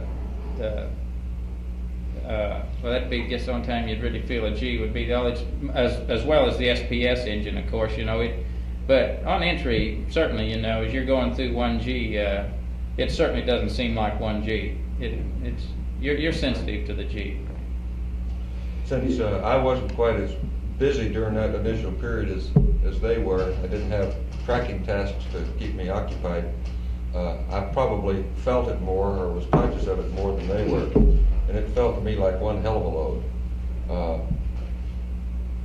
In particular, my one task was to be watching the time, and I couldn't get my arm up to see the watches until after peak G let off. And then about 4 or 5 G, I could pull my arm up and take a look at it. And I had the same sensation that Al did. Right after I got out of the couch, I felt very, very heavy. And then with just a little bit of motion, it seemed to go away. And I'd say it kind of described a very sharp rise. The return to normal was a very sharp rise, and then an asymptotic to 1G, because I still stumbled a couple of times getting out of the helicopter. But I felt fine, except I just didn't have the sureness of footing that I would like to have. But that didn't last as far as footing. You know, that's an interesting thing that the Russians had after their 18-day flight. They had some real marked mobility problems that lasted for days, and you didn't have. We've never had anything of that degree. We've always had some initial footing problem. You know, just getting used to being back in the 1G environment, and then you're on a ship too, which is moving around, and this didn't last for any of you for longer than a few minutes. Really getting out of the house. I never felt lightheaded at all. No, neither did I lightheaded. How about putting your feet in the right place? Did you feel like when you were walking that you were walking normally that your steps were normal and everything? That you didn't have to worry about where your feet were? No, I think that up to the point we got in the MQF, I felt that I took a little care to make sure my foot was going where it was supposed to be going. But it wasn't out of the ordinary, you know, really severe or anything. No. It seemed to be improving very rapidly from a very heavy state for the first 30 to 45 seconds after I got out of the couch to within an hour or so after I was in the MQF, the footing was very sure. But I do remember stumbling once going into the MQF from the helicopter, and I didn't see anything to stumble over. I stumbled. You know, I think, hell, you'd do that right now, though. If you're going to walk out of that door with a television camera on you, and you're going to walk up to the front steps, you'd be more conscious of your footing. Exactly what I was thinking. You'd be more conscious of your footing, whether or not you'd been in 0G or not. Sure, if you're carrying a load, you're going to look very carefully where you're sitting. Yeah. You don't want to get knocked down. Yeah, and you in particular know that, you know, you've just come back from a flight, and people are going to be watching how you're walking and all of this stuff. So, you know, it's in your mind, and, you know, you've got to walk this 30 feet to the MQF, so just naturally you're more conscious of where you're going to put your foot. I may have psyched myself into stumbling for that reason, but nevertheless I did stumble. In spite of the fact that I was conscious of the fact that TV cameras were on. Okay. Did you notice any distortion of your facial features at all? When you look at the TV, the in-flight TV, as we watched you, you know, when inside the spacecraft, you get the impression that your faces are not like they are now, that they're much rounder, that's a thing that you see on the TV. Is that true? Did you feel that when you were looking at each other? No, but I observed that when I saw a picture of us taken from that TV, and I didn't think anything about it until you mentioned it. It looks you look quite round. You look much different than you do now. It's very rounded, but you weren't aware of that. Looking at each other. You know, Al Bean had made a comment of that in the 12 report that after he got into orbit, he looked around and everybody looked 20 pounds heavier, and I remembered that, and I looked at these guys, you know, they look just as bad then as they do now. I had remembered that comment from Al Bean's report, and I really didn't notice it. Yeah, they were, the 12 crew, I guess, been the one that was the most impressed with that of anybody, and they noted that they felt even that they had redness of the face for several hours after they first achieved orbit. But, well, there's a general feeling of fullness, I think. Yeah. Is there. But I mean, just to look at a person and see his face puffed up, I didn't notice that at all. Maybe it was just lack of observation, but or maybe for the first 5 hours we were too busy doing the other things. Observe that. Did you have any sensation that in the first 24 hours in flight that you urinated more than you normally would, than you did the rest of the flight time? I don't know. That's a hard thing to remember, but do you have any idea that you did that at all? I went 7 hours without it all. I never used my UCTA. That first one was a whopper, I know that. Of course, you got a lot of excitement to make it a whopper anyway, so it's hard to... No real... No feeling one way or the other on that, that's it. Okay. Can you comment on the work that you did EVA out on the lunar surface as far as what you felt based versus your ground training? Did you think it was harder, easier, or about the same? And secondly, as a second question to that, did either of you feel really physically tired to the point that you knew that you were really tired during the EVAs, even going up cone? I felt, of course, it was a order of magnitude easier than 1G training. Just no comparison at all, as we expected it to be. And as far as being tired, I think I had already made up my mind that I did not want to sweat on the moon. That I was going to keep the water up and I was going to keep rested enough so that I didn't sweat for consumables and for fatigue purposes. So I never really felt tired. I did feel occasionally that I was approaching the point where I'd have to have more cooling or take a break. But it wasn't because of a tired feeling, it was the desire to program and plan consumables the way we wanted to. And not be hot. Okay. So I felt in my mind that I was stopping short of the point of fatigue as a direct plan of not wanting to use up consumables. How about you, Al? Well, it's kind of hard to equate the pre-flight stuff with flight stuff. First place, you're not using the LCG in the pre-flight stuff, and you're lifting essentially 1G pieces of equipment around and so on. So it's pretty hard to equate the two in my mind as to whether it was harder or easier in flight from the standpoint of the total work output. But certainly, standpoint of ease of mobility and so on, as Ed says, it's a lot easier to get around. I think you travel a lot faster and easier on the lunar surface as a general comment to start off. EVA 1, I did not feel uncomfortable at any time at all. EVA 2, I think the fact that I was aware of the workload was manifested primarily in the respiration rate as opposed to anything else. I didn't feel as though the body heat was going up too much, the deep body heat was going up too much. I think this is primarily because of the circulating fluid in the LCG.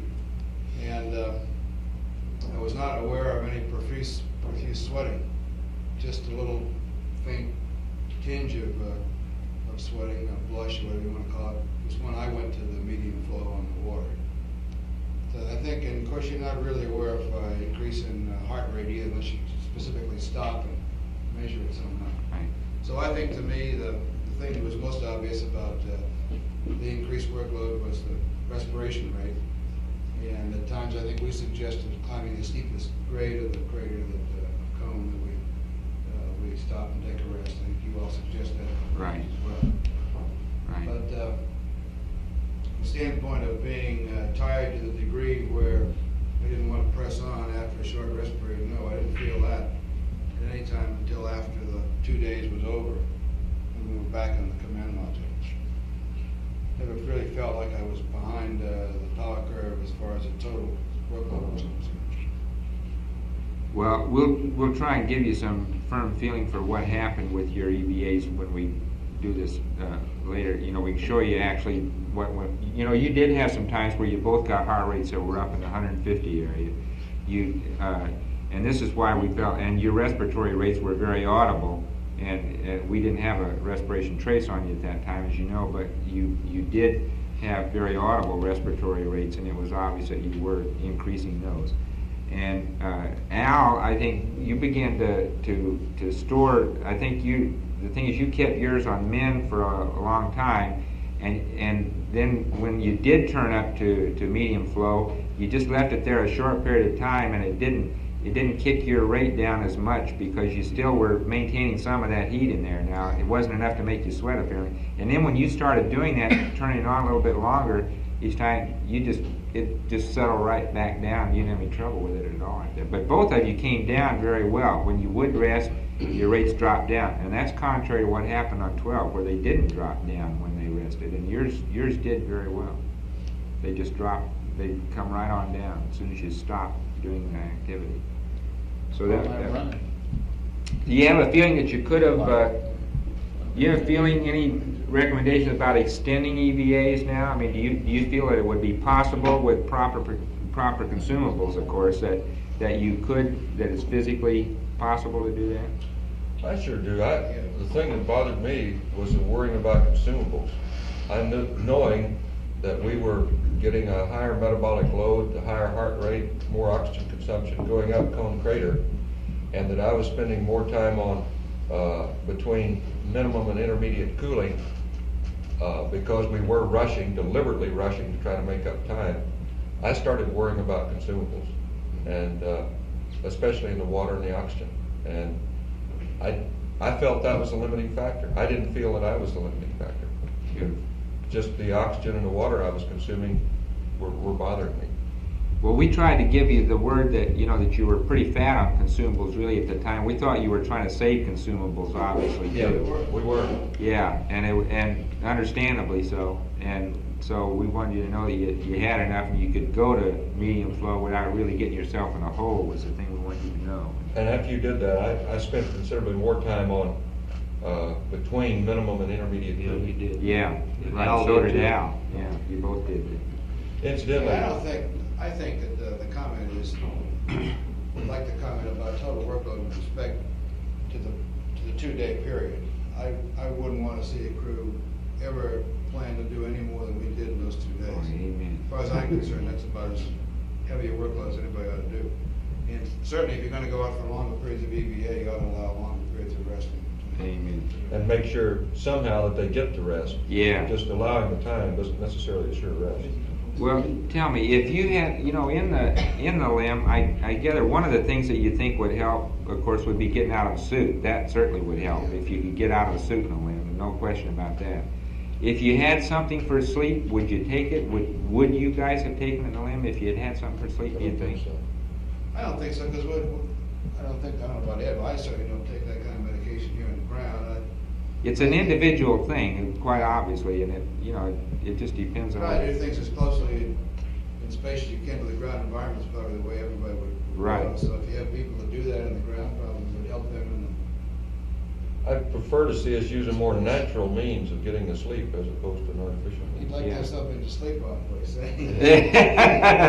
Back to that again. I think the suit's the big thing, as far as I was concerned. Yeah. It keeps coming up. You couldn't roll around, even you couldn't roll around in a hammock and the damn neck ring was hitting the back of the neck. Yeah. There was one thing, Chuck, about fatigue. The only thing that I felt fatigued, any muscles I felt fatigued, was a darn hand muscle in the right hand because of that glove. Because you were fighting that glove. Yeah. And working the core tubes, unscrewing the core tubes. One of them I couldn't get by myself.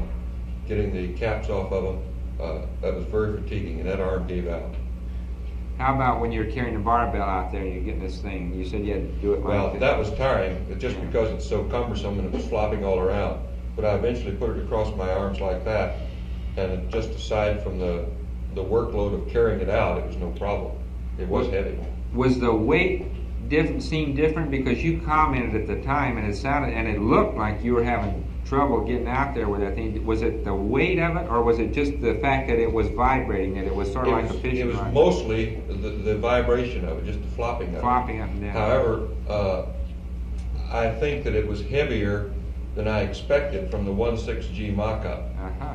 But we had never carried it that far in training, and I think we've made that recommendation that at least once the guys ought to carry it the whole way. The whole way.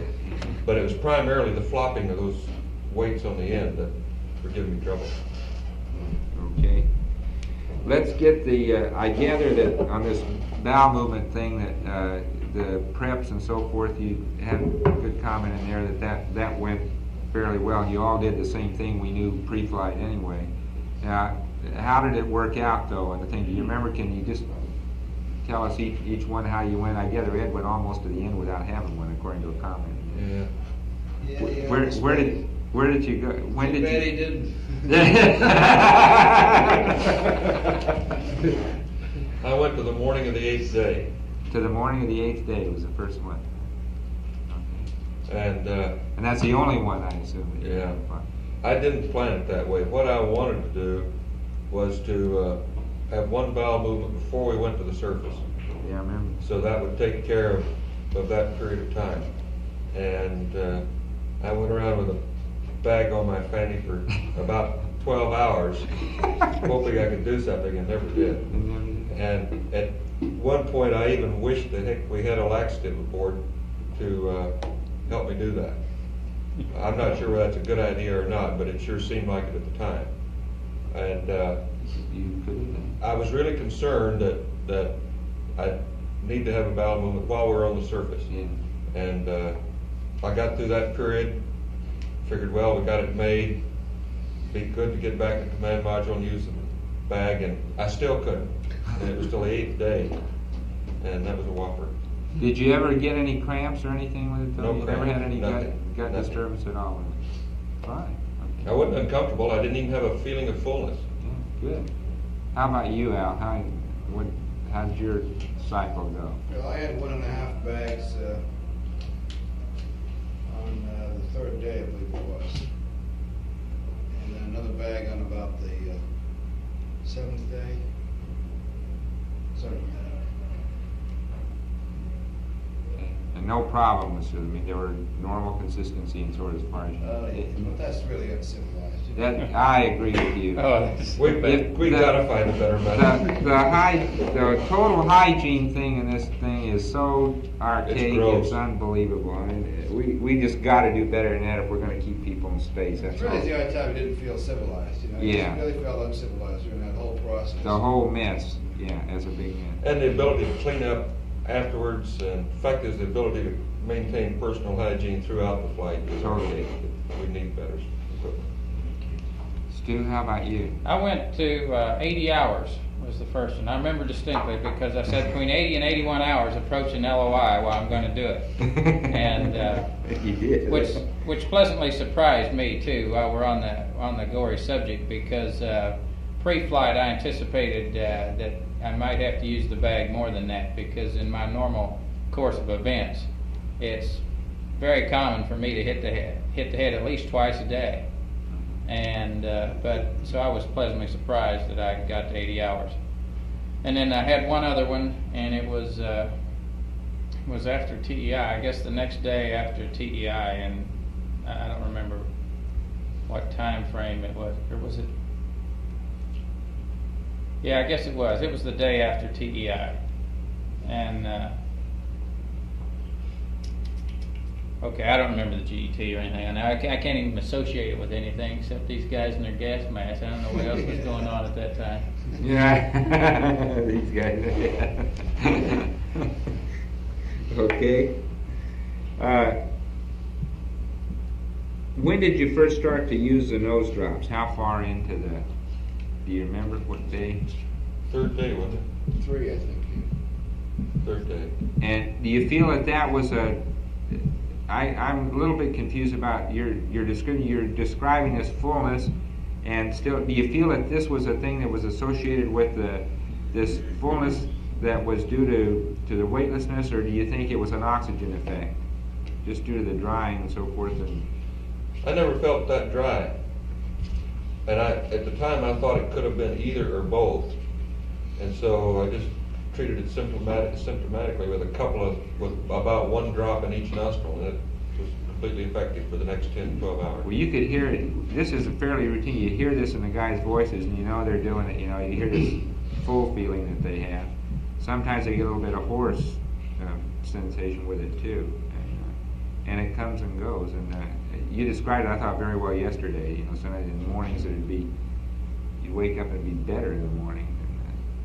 You know, well, Chuck, I don't know. This is kind of a subjective feeling. I kind of felt that maybe the whole full head sensation was related to a readjustment of the whole cardiovascular system, and therefore, It is. if you could relax a little bit in the evening, it ought to help it. This is my theory. Yeah. Maybe I kind of wished it that way. It's just a general feeling, nothing to substantiate quantitatively. And I think as far as the nose drops are concerned, it helped with the mucus, but it didn't help the overall fullness sensation. Did they work all right? I know we got a special with Stu here, but did they work all right? I mean, did the Just like drop? they should have. Yes, Like it I cleared out expected to. made it clear out the mucus temporarily, a few hours. Yeah. Okay. And Stu, what about now? Did you just give yourself too big a slug? Is that what happened to it, or? I think I probably did, Chuck. I'm sure that's what happened. You know, I said, well, I hadn't used any up till then, but on entry, you know, and I thought, well, I think I'll just use some of these beauties. And I think gave me too big a dose in the right nostril here, because boy, my eyes started watering, and I could feel it in my sinuses and everything else. And but it lasted maybe an hour, and by the time, I guess I probably did that 3 hours prior to entry, and an hour later, you know, I think most of the symptoms have gone away. Either that or you're getting closer to entry and you stop worrying about it. But yeah, I did. I think I overdid it, and I just, you know, I hardly ever take any nose drops or anything, and maybe I just got too much in there. It's probably pretty powerful stuff. It is powerful. I know in 1G or here, if I take more than a couple of drops of Afrin, if I use drops instead of spray, I get the same effect that Stu does. Yeah. No, that's not. It's a burning and a real drying sensation. Yeah. And it wasn't a lack of briefing or not trying it before flight or anything like that. I think I was just a little overzealous in the application. Well, you know, 2 drops are good, give it 4. Yeah, you know, what the hell. Did you feel that you got any? Did you get a tachycardia with that? Did you get a real increase in heart rate with that? Oh, I don't have the foggiest idea. You didn't feel it anyway. Yeah. Gee, Y'all had the. He pumped a little more adrenaline. He got mad at us for suggesting that we usually use the gun. Yeah, I was teed off at the suggestion. Did any? You all had some evidence in your ears on the first exam when Bill saw you of having some bubbles in there. And did you have any sensation during reentry that you were having trouble clearing your ears? Any of you? No sensation. It's rather surprising to me. I was looking for it. And surprisingly enough, I had no problems at all. Not a bit. I could feel the pressure change, but I could hear them pop. But you know, I did that too on my suit integrity check. I could feel the pressure. Yeah. You know, and you just sort of pop it. Hey, I'd like to make a comment before I forget about this voice sounding full. You know, I noticed that you'll do that a lot if you. I think maybe it's because the atmosphere is dry, but if you're doing a lot of talking, and then you come on, and I would notice myself sounding full, and I say, gee, I'm sounding like that, and my head wasn't consciously full at all, but I could tell in my voice that I was sounding. Hear it in your voice. If you've been doing a lot of talking. Right. Well, that's true. If you do, you know, like if you end up just talking all the time, like if you end up here like in a session yesterday where you talked a lot during the DV, you may even have had that kind of thing. If you just talk a lot during the day, you can have it. We don't have too much else to do in here, Charles. Yeah, I know. Now we're back to that. Hey, Chuck, comment on those after. We're looking for somebody to cut a glove. Who is it? When's that going to happen, Joe? Comment on the Afrin bottles. They, the pressure gets to them and they separate into a jillion bubbles. And that emulsion is very bubbly and filled with air. As soon as you take the cap off, it comes out, starts leaking. It's a little ullage in the bottle. Yeah.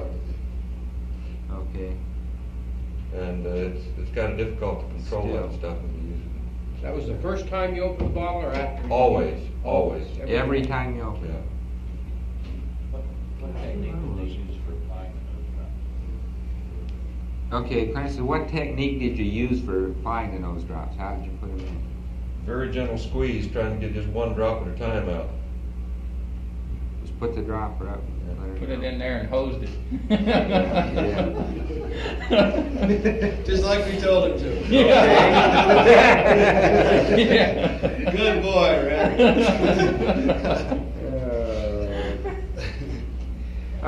What did you tape those PRDs down in your suits? Tape them? You'll never believe it, Charles. We had zipper pockets. You're kidding! It's unbelievable.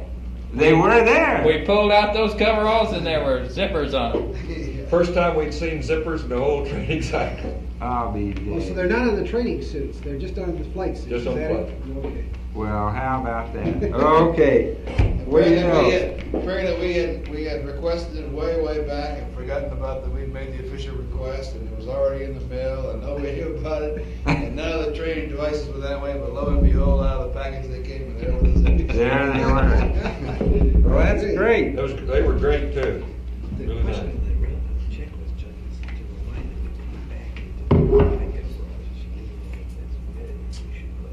Oh, okay.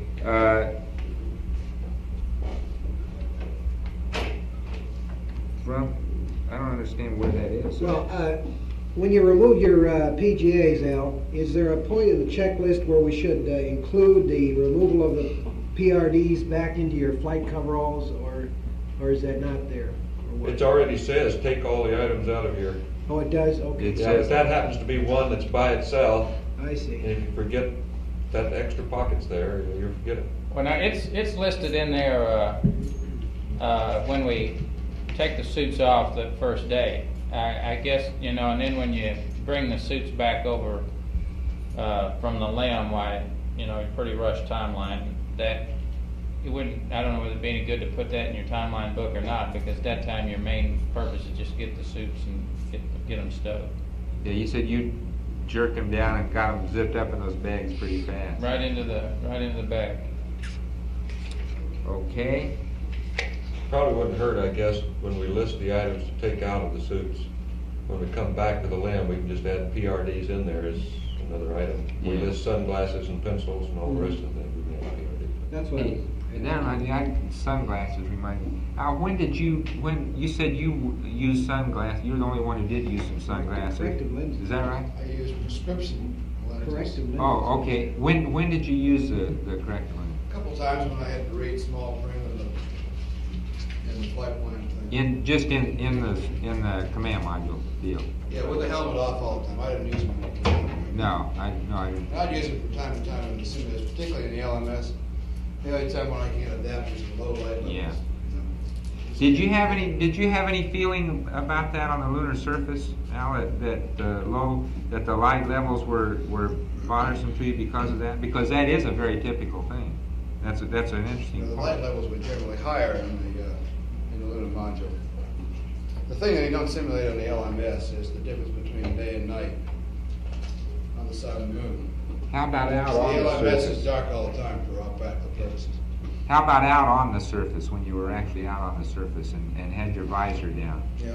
Did those light levels bother you at all? I mean, did you feel that you were having any difficulties in It's The only either, problems I have is with reading small print at close distances when the light level is Yeah. low. And I had the problem in the LMS.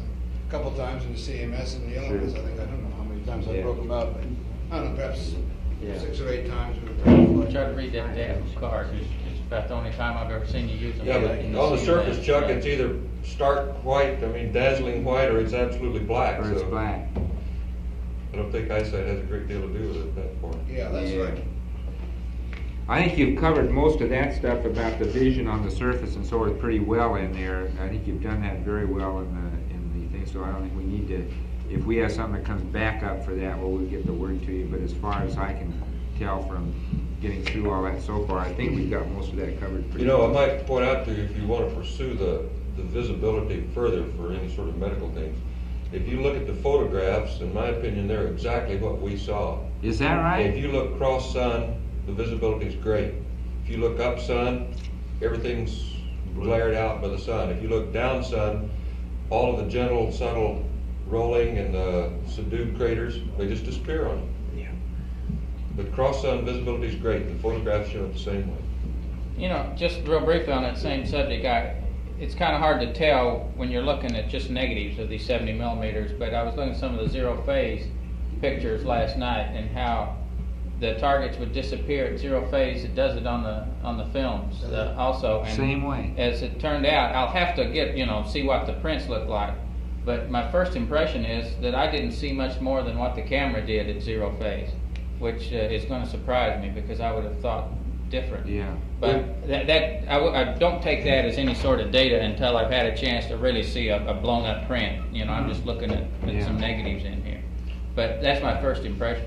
We've always said that the eyeball can see more than the film can, but with our particular film, I think there's pretty good correspondence. Probably going to be about the same. That's great. You're not insinuating we have bad eyeballs. No, we just have good film. That's a preliminary opinion. Hey, on the sunglasses, I guess you got it. As far as I know, nobody even broke their sunglasses out. Right. And you didn't feel you needed them. No. Right. Well, I think the only time we needed them was when there was sun shafting in, but in PTC, just wait a couple of minutes, it'll be gone. It goes away. Okay. Ed, there was a time at 196 hours where we lost your respiratory, so your CPN. Did you notice whether was the signal conditioner disconnected then, or was there a sensor loose or anything? Did you know that? There was nothing different. It just quit, apparently. It just quit. You couldn't see anything obvious as to why. No, I went down and went over the whole system. We checked the sensors, checked the belt, checked the connection, and we were getting too close to entry to really do a great deal of troubleshooting. So. No, there was no point to do it then. And, okay, fine. Well, we're going to check those things. We never had a signal conditioner as such fail, and that's one of the things that's sort of interesting. If it wasn't a sensor problem, we want to be sure and check those signal conditioners out. Okay, I think we got most of this mobility thing done in there. While we're talking about that biomed belt, let me just say that I think my urine bag problem, the UCTA problem, is kind of related to that belt in that, the UCTA is held by that elastic strap. Right. And I think the problem in getting that hose length correct has to do with the fact that the UCTA doesn't always end up in the same place. You try to get it below the belt so that it doesn't get on top of it and increase the dimension in what you've already done. And I think in doing that, I probably wore it a little more, wore the gun down the hip more maybe. Yeah. In retrospect, if there's some way that thing could be fixed, just like the in place, was fixed, then it wouldn't move up and down, and therefore you can adjust the hose length a little better. I wore mine differently. I wore mine over the bio belt. That may be the difference. Yeah. Well, I think it's a question of fixing the vertical height of that thing, so you can get the right length in the hose. Because mine was up and down, and I think when you reached in, you probably found it was sagging down as a result of being full of fluid on the one hand, but also because I used to wear it below the belt on the other. Yeah. But his hose had a definite kink in it. It came out of the fitting and just made a sharp kink, and it was bent, just like it's kinked, just like you see the hose. Yeah. Very good. Did you feel any real dryness of skin as such, or dryness of your lips or your nose at all? Did you ever have any sensation that way during? Not exceptionally for me. I sure didn't have any obvious sensation of dryness. I noticed I don't know whether Stu did, I noticed his lips were cracking about the 4th or 5th day after we got back from TEI. But I don't know if you got it or not. No, I didn't feel dry. In fact, I noticed it cracking in here too. But no, I didn't feel any dryness particularly at all. Okay. I think we got these all covered. Did they talk to you about the Phil Chapman wanted to tack on the light flash thing on the end of this thing here? Yeah. So why don't you tell them to come on in and let them get that out of the way then. Hey Chuck, just real fast on. I know you've got to take the data and you're looking ahead to the longer flights, and I'm not trying to downplay it, but this weight loss, I think in my case, I don't want it to be misconstrued. I was just sitting here thinking, I weighed less after our field trip to Iceland than I did after this flight too. A weight loss of me of 5 pounds is no, just comes and goes with no problem at all. Well, that's why the body water things are going to be pretty important. Yeah. To know is that really it? Is it really a total body water loss kind of thing? That'll be a real important plug to hang on there. That's why we'll go over that with you so that it is clear. Mm-hmm. We won't have total body water or extracellular fluid space until after quarantine. That will be done in beta. Those are beta emitters. We're just doing the gamma counting here. Why can't we get it out? We'll argue that with you later. We're just not equipped. Let's get it out. I'll talk with you later. There's a scientist. Let's go. Where's Phil? I did. Yeah, there he is. Phil, go out. Hey, y'all want any coffee? I got a big pot right here. Yeah, I'm coming over to get some right now. Oh, you good? Dick suggested that we should tack on a few questions about light flashes at the end of this briefing. That's what we're about to do. What we'd like to do is to clarify some of the subjective impressions that you got of what you saw in the way of light flashes, and also to clarify the conditions under which you saw them. Excuse me, could you stand back from the mic just a little bit? That's a boom mic. Phil, and that why don't you sit right here? It'll pick it up. It'll really blast us out. Let's go. You need to get reasonably close to the mic. You should be right in the middle. Is there a way that the room could be darkened? That the room could be darkened? Yeah. In a while. Okay. The first question we got is the streaks that you saw. Were they a very sharp phenomenon, or were they rather diffuse, like fuzzy? Ones I saw were very sharp. There was no mistaking what it was. It was a streak so long, instantaneously disappeared. Yeah, I think that's correct. Both the single streak and the double shot appeared to be very clear to me. They were quite clear, and I think I made the comment over the loop that most of my streaks appeared to be on the periphery. And for the first several days, I got the impression that this direction was predominant. Later on, it appeared that I don't think I could get that good a pattern, but that was my first impression for the first couple of days. The next question is, was there any apparent direction of propagation? And could you tell it was coming from one side to the other, or was it just a flash? Several times you did say from the left to the right or something like that. Tried to correlate it, but in my case, I couldn't really correlate a pattern out of it. Yeah, I would think that the time period in which we tried to report them streak by streak, flash by flash, was representative.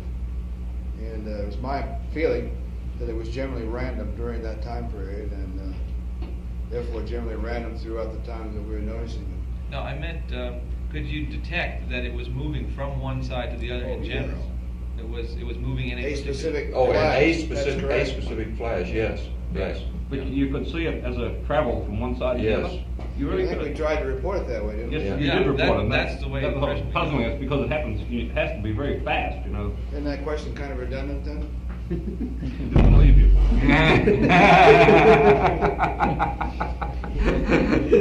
Was there some character to these flashes that had some aspect of direction? I mean, were they all the same rod shaped, or did they have a tail on them? Well, what I reported as a streak was simply that.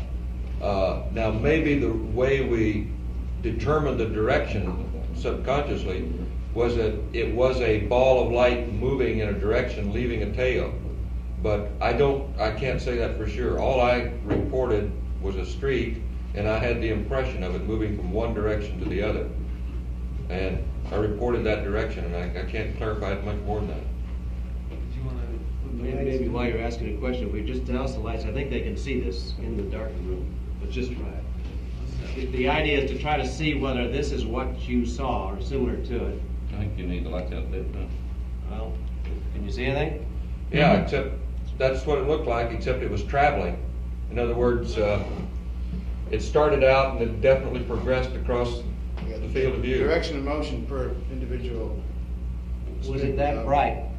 Yeah, except you're not traveling. It was traveling. You saw it as a point that made a streak. I never did see two simultaneously either. Neither did I. Now, you have two streaks on that. I never saw that. At one time you said you saw a semicolon shaped thing. Saw what? A semicolon.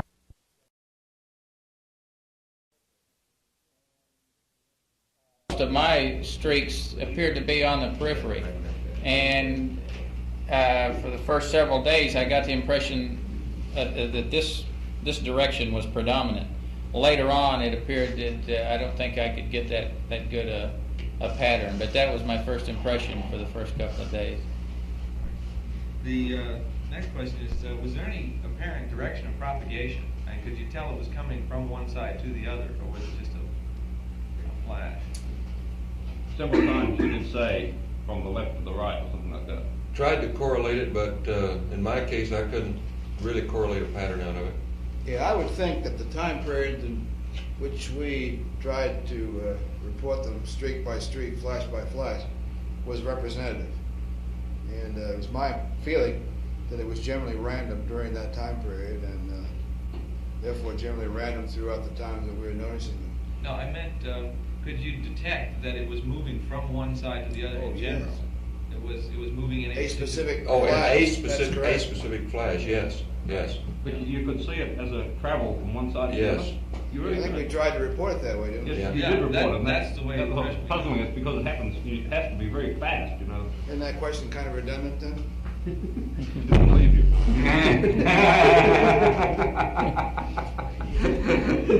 Was there some character to these flashes that had some aspect of direction? I mean, were they all the same rod shaped, or did they have a tail on them? Well, what I reported as a streak was simply that. Now, maybe the way we determined the direction subconsciously was that it was a ball of light moving in a direction, leaving a tail. But I can't say that for sure. All I reported was a streak, and I had the impression of it moving from one direction to the other. And I reported that direction, and I can't clarify it much more than that. Maybe while you're asking a question, if we just douse the lights, I think they can see this in the darkened room, but just try it. The idea is to try to see whether this is what you saw or similar to it. I think you need the lights out there. Well, can you see anything? Yeah, except that's what it looked like, except it was traveling. In other words, it started out and it definitely progressed across the field of view. Direction and motion per individual. Was it that bright? Yeah, except you're not traveling. It was traveling. You saw it as a point that made a streak. I never did see two simultaneously either. Neither did I. Now, you have two streaks on that. I never saw that. At one time you said you saw a semicolon shaped thing. Saw what? A semicolon shaped object. This was in the first report. Before the I never did. If I reported it, that's what I saw, but I don't remember it. Did you see anything that looked like this? All I can say is whatever was reported is what I saw.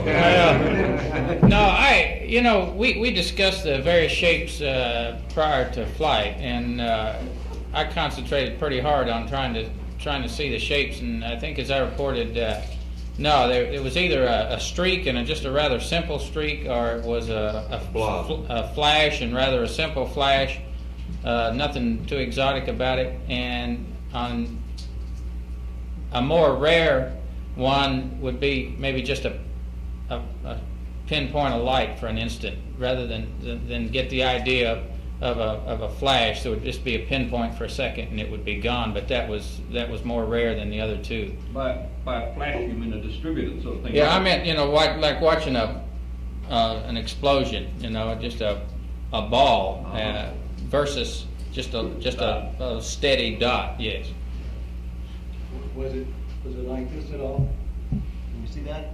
No. Can you see this one?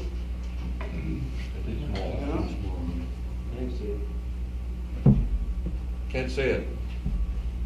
We're not getting any light. I don't think it's lighting. Oh, there was something just as you turned it there. Okay, I can see that. I mean, multiple, well, this one. Okay, that to me would be the pinpoint that I'm describing. The eruption, or the nova as we call them, would be more of an explosion. Yeah. How about this? Yeah. Was there more dots than that? Well, you've got a very, very bright center and a diffused edge. I would say that the impression I had was you would have an area like that indicating a blow up, but the center wasn't predominantly that bright. But that's getting closer to what we would call, or what I would refer to as a nova or a flash. It's not as bright as what I call a nova. Yeah. Ed, was your nova an explosion like this, or a discrete bright flash? No, it was what I called a nova was more of a blob that seemed to start with that and kind of expand. more diffused. Yeah, and more diffused as the time went on. But brighter than that? Brighter than that, yes. That's what I'd call a flash or a star. Here again, you've got too much contrast between the center and the diffused area there, though. That's some light. Also, your time frame that you're flashing, that's too long. It was faster than that. But am I right, Ed, from what you just said, that when you said flash, you really meant a star and not what Stu just described? I think I almost tended to use flash and star interchangeably. That's not true for you. No, when I flash, nova to me were essentially the same thing. The only distinction I make is the pinpoint versus an explosion. Okay, I think what Stu was calling a pinpoint was about what I'd call a star or a flash. And a nova, to me, was a much bigger, brighter thing. Okay, I got a couple of quick ones. First of all, the cabin lighting. Exactly, was it completely dark, or were there some instrument lights still on? Absolutely dark. Absolutely dark. Okay. Wait a minute. Well, yeah, there is. You're talking about the time period that we ran this quantitative report, right? Right. So, completely dark. Okay. And did you have your eyes closed most of the time, or were they open in the dark cabin? Mine was we had closed. both. Yeah, I had both. Even though we had the window shades on, when we roll around so the sun would hit some of the windows, there'd be some light seepage around, and we were aware of that ahead of time. So during that time period, at least I made an attempt to keep my eyes closed, open otherwise, and of course we closed our eyes when Ed flipped his flashlight on. But generally speaking, eyes were open. No, mine was almost closed all the time. I was floating down the corner of the LEB, but I kept my eyes closed because I didn't know when we might roll into the sun, and I didn't want to pick up any light at all. Okay, the next question on the flashlight was when you shined it in your eyes, what was the approximate duration in each eye? About how many seconds? Well, I just kind of moved it across for 5 seconds or so. 5 or 6 seconds. It hurt. It was very bright. And next question on still your orientation in the LEB. You said you were looking toward plus X. were you across? I was generally, you know how you have the 3 couches and plus X is up. I was oriented this way with my head looking face up down in this corner. So your head was in the same direction as it would be if you were on the couch, just rotated 90 Yes, degrees. that's it. Okay. And next question is, in almost every case, you did report that it was in one eye or the other. I believe there's one incident where you had both eyes. And my question is, it may be somewhat redundant, but were you absolutely certain that you could distinguish that it was one eye as opposed to...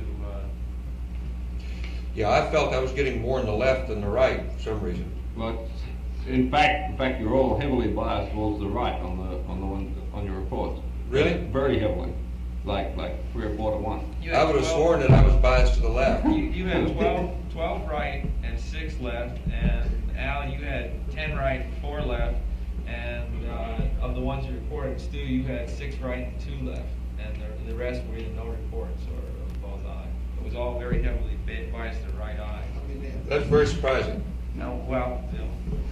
While we're talking about that, it seems to me that I would get a flash or a streak or whatever the phenomenon, whatever the shape was, simultaneous with somebody else reporting. That's exactly the next question. We there were 3, from listening to the tapes, 3 events, and it occurred in cases where different pairs were involved, which were coincidences. Where I think in one case,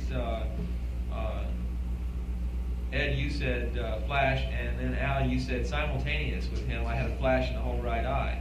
Now, my question would be, when it was simultaneous, was it after he began speaking, or was it in fact was his words good enough for you to have been a mark on your flash? Well, certainly within a fraction of a second, I think it was simultaneous. Yeah, the couple of times it happened to me, it was his mark or whoever's mark it was good enough. Okay. Same here. And then the next question is, earlier, before the session, and when you were describing some of the subjective observations, you mentioned the halos that you'd seen, that you'd see a flash followed by... and we finally got Stu to take his halo off and put it away.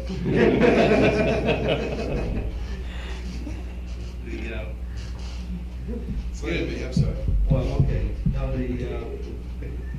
the after effects, were they present most of the time? Did you have cognizance of a spike and then a sort of a glow afterwards? Only on what I call the nova or the supernova. Is that true for you, Stu? I didn't really notice a halo effect myself.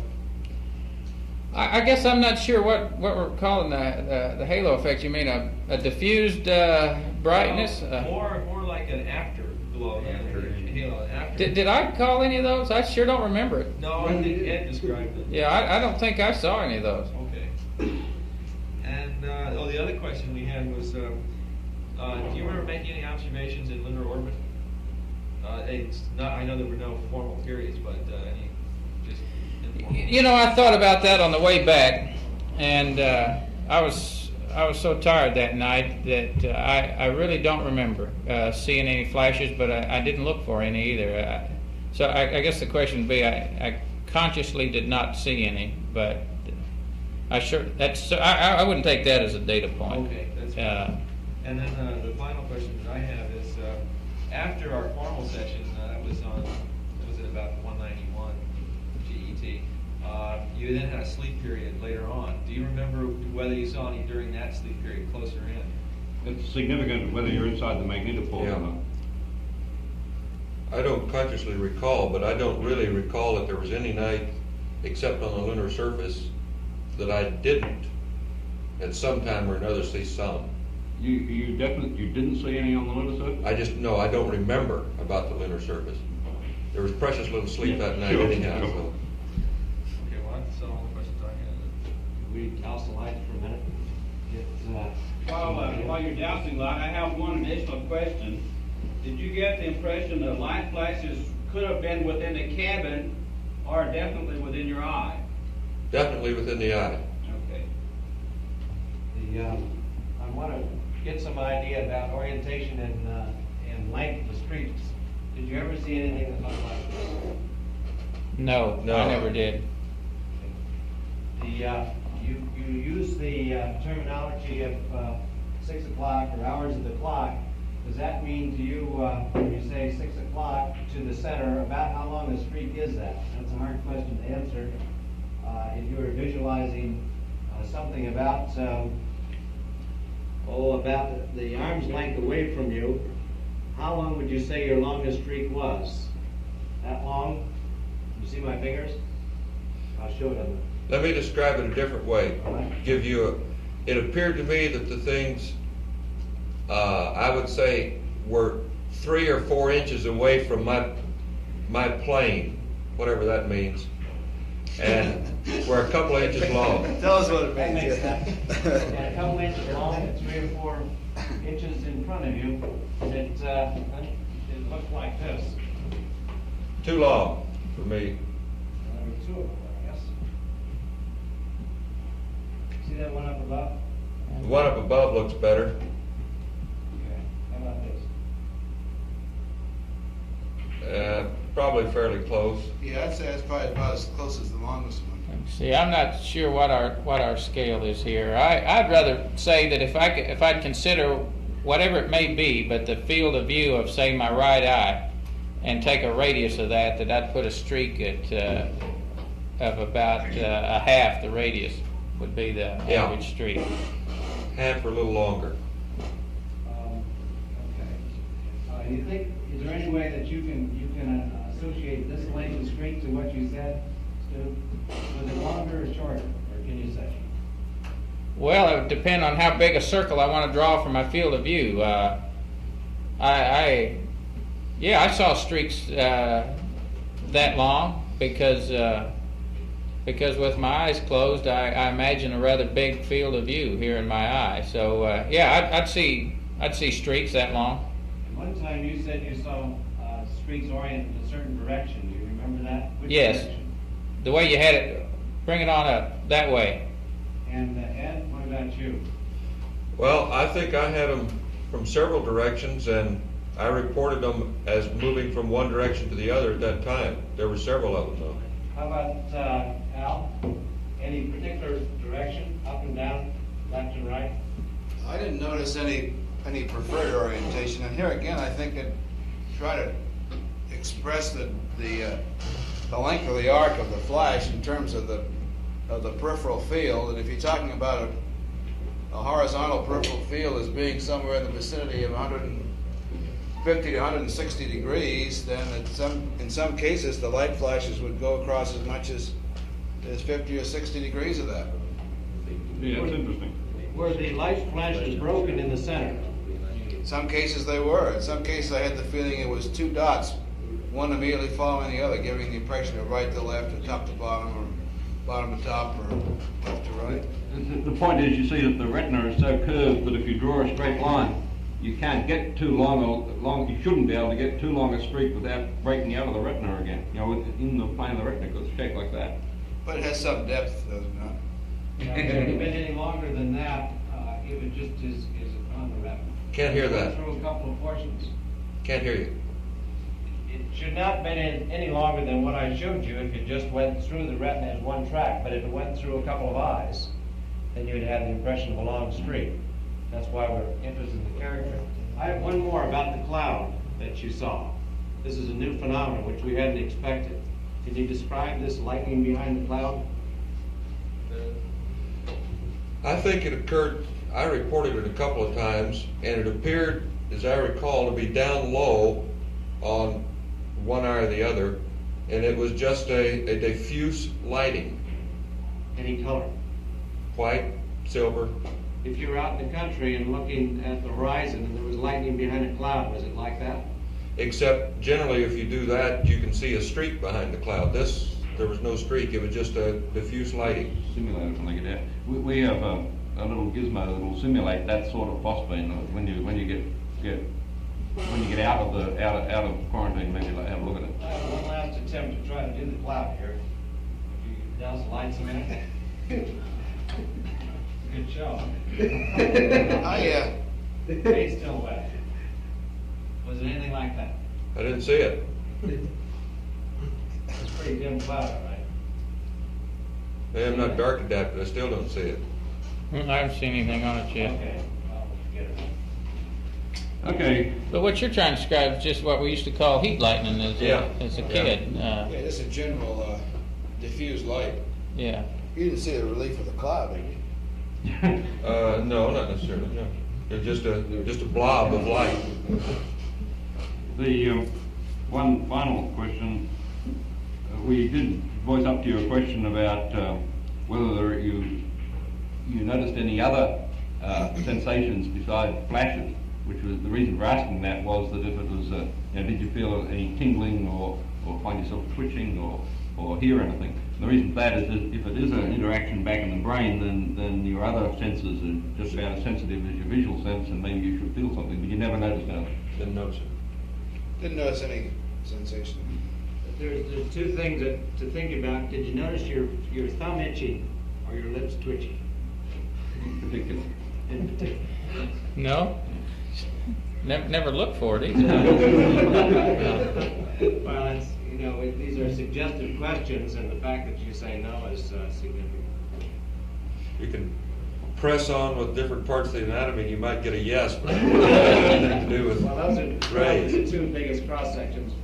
If there's something significant about your thumbs or your lips, maybe you should warn people to look for that, because I don't know, unless it's going to be so obvious that you would. Are you saying itch all over?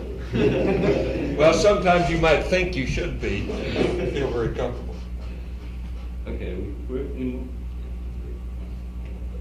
thanks very much. So, I think I said to Ed yesterday that you really did provide an enormously improved amount of data on this phenomenon that we've had in many previous flights. It's great. Well, I would add this, that I think that's the way you really have to go, is to take a definite period, set it aside and do it, because otherwise it's so random and so many other things going through your mind that it's the only way you get anything quantitative about it. However, you did a remarkable job of concentrating on that length of time. Do you feel that was being unreasonable to ask you to do that without you going to sleep or something like that? It's a pretty boring thing to do, just sitting there lying watching it. Do you think we should be in planning for doing this sort of thing on future missions, that we shouldn't try and do much more than we try to get you to do, because it's just too much just to sit there lying there trying to concentrate that length of time? Well, if you can find a time period during the flight when the crews don't have anything else to do, I think it's reasonable to suggest that, yeah. I don't think I would do it before a sleep period or when they're tired or they'll go to sleep on you. Yeah, and I think along that line, Phil, by the time if you talk a little bit pre-flight like we did, and then the phenomena is there, because your first sleep period or the first time you get the spacecraft dark and close your eyes, you're going to see flashes, and so then that sort of sparks your curiosity a little more, and then when they say let's settle down and count them, well, I think you're agreeable to it. Fine. Okay. Hey, one other comment on that, and I'm not even sure that it's related, but I really think that this is just a general impression, that if I would look at say the glow of the wristwatch or something like that, and then close my eyes again, I'd almost always see a flash. And I tried then to correlate looking at say a crack through the window shade, or looking at my watch or something, and then closing my eyes, and I really came to the impression that the two may have been correlated, but I never really looked at it enough to say that for sure. But I think there was a correlation between seeing a light of something like this and then closing your eyes, and pretty soon you'd pick up that flash. That's an important observation. If the action is directly in the bipolar or the retina cells, the outer segment, you might expect it to behave the way electrical phosphines do, rather than just from light, which takes dark adaptation. What do you think about that, Ed? I'm not quite sure what your point is. I was going to make the comment that with respect to the flashes, putting the flashlight in my eyes did not seem to destroy my dark adaptation. Now, what that means, I don't know. Did you do like that? Yep. That slow? Or that fast? Yep, for some time. You certainly wiped out some of the nerves. I wiped out something. Wiped it all out. I'm not sure that's true, Chuck. How long did you do it? You should wipe it all out. A couple of minutes, minute. A minute, back and forth like this. About 5 seconds per track. Something like that. Yeah. Hey, now I know what you're saying though is that the reason you think you didn't knock it all out is because you could still see the flashes? Is that what you're saying? Well, the cockpit looked different. Remember, I was doing this eyes open. And it seemed like with just what I consider dark adaptation, that I was more dark adapted, that I dark adapted much sooner after doing that than I did when we started the experiment. You would. Yeah. Sure. Yeah, that you would do. Because you wipe out the cones less with that, just with the flashlight you do with the tungsten light or something else. Hey, I'd like to make sure that on this dark adaptation. Now I know during the formal hour or 40 minutes, whatever it was, that Ed was shining the light. But I don't know whether you picked it up on air to ground or not. But I had done that prior to that during one of the sleep periods, and there's just you do not have to be dark adapted to see these beauties. Yeah, I think that's a conclusion drawn from what Ed's saying. That's a very significant data point because it almost certainly proves that it's not a real light in your eye, generated in your eye. It's actually an interaction itself. Yeah, but why did it take us so long when we started the experiment before we saw anything? It was quite a while, and yet when I wiped the light across my eyes within 30 or 40 seconds, there they were again. 17 minutes. Pardon? 17 minutes. No response from you. Yeah, but when I did it with the flashlight, within 30 or 40 seconds, they were right there again. You said that they were fainter. They seemed fainter than they had on previous times that you'd observed them, and there definitely is a threshold effect of some sort because you saw twice as many during that period as the other two did. And I think maybe it's just, my guess was when you didn't see them and then you started to see them regularly, was that it was just that they seemed fainter than you expected, and so it took you a while to sort of get your attention down to fainter ones than what you were looking for. Well, that may be the case, except they did indeed appear fainter in the beginning, and it wasn't a matter of looking for fainter objects. They were brighter after a while. Question for you, Al. And they didn't diminish in brightness when I did the flashlight across my eyes. They were still just as bright 30 seconds later as they had been before I used the flashlight. And that's why I'm questioning the dark adaptation bit. Either I didn't wipe the dark adaptation out, or there is something related to dark adaptation that influences the phenomenon. I don't understand it. It doesn't make sense. That doggone time period that we did it, and the few flashes we saw was very surprising to me. And we talked about this and we commented on it at the time. Boy, it seemed like you'd wake up during a sleep period, and they were all over the place. Now here again, maybe I'd lose track of time. You're laying there in the dark cabin, and maybe it was longer than what I thought, but it just seemed like that. There's abundance of flashes, and I was amazed when it took 17 minutes to see a flash. I thought any time that you wanted to close your eyes, you were going to and concentrate on it, you were going to see these things. That's why I suggest that you really ought to set a time period aside, because it is such a random function as far as I'm concerned that to try to do it on a non-quantitative basis is awfully tough. Yeah. Plus the fact that I think that each individual is going to report at different levels of activity too. I had the feeling there was maybe some little faint things that I would sort of see that I didn't want to talk about because I couldn't define them as a flash. Yeah, I had those too. So I think also it's a good idea to do it this way because your subjective impression is not necessarily right. Like you felt that you saw more than your left eye than your right, and that wasn't true. It was wrong. So we need to get the data real time. When you go to sleep at night, do you see any of these things? Most people do see something as they're going to sleep in a darkened room. They can't get to sleep right away. Down here. I think everybody does. Certainly, I don't know. Yeah, you got lights blinking around, in your eyes if you get in a real dark room occasionally. But maybe it's because we'd never really concentrated on looking for this particular type of phenomena. Though. These phenomena that you saw were different from the ones that you see once in a while? Oh, definitely. Certainly a lot more frequent. Yeah. No question about that. How about in brightness? About what? Brightness. It's hard to say. Yeah. I guess I'll make a note to see if I see any of those, you know, from here on. But I certainly haven't since we've been back. But here again, and Ed mentioned this, and I agree with him, but it's another subjective thing, that the flashes you see when you wake up in the middle of the night as a whole appear to be brighter than the flashes as a whole during that experiment that we did during the day. And I'm like Al, I was a little reluctant to call anything except a very positive flash during that time frame. You know, I wanted to make really sure that was indeed a mark at the time that I called it.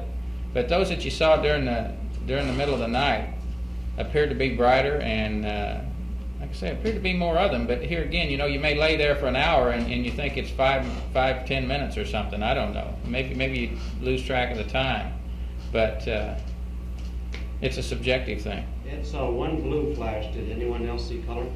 No. Wait a minute. No, that wasn't blue. It was a silver, a blue-white sort like of thing. a blue diamond, you said. Like a blue diamond.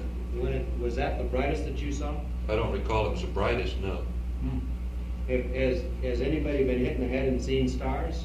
Yeah. You have? Yeah. Were these anything like that? I think I'm more concentrating on the pain.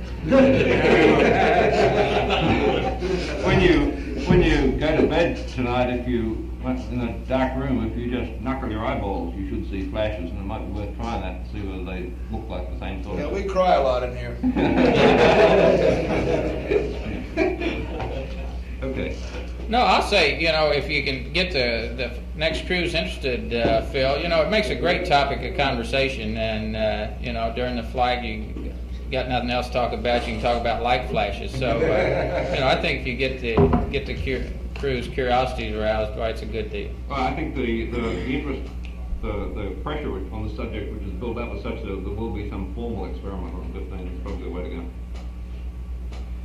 Okay. Thanks very much. Thank you. We'll okay. Now we'll keep back in touch with you and let you know what we're going to do with this other thing and what we're going to do, how things are coming time-wise for the end of the business too. For the what, Chuck? For the tolling. You know what the date is. You know what the time is now. 07:31 on Saturday. The release time, you mean? Yeah. Work on springing us early, Chuck. Somebody said that 21 days ended up on Saturday morning. Yeah. Oh, we've been led to believe otherwise, Chuck. In the debriefing plan, it says 0800 the 26th on Friday. Deke says we get out Friday morning. Yeah, he called me yesterday. Yeah, he called me last night. He says, "How the hell did we ever get this number in here?" I said, "I don't know where you got that number." But Well, the radiation people are here. We're talking about release and all that kind of business. Can we get a hack on when they're going to get total body counts?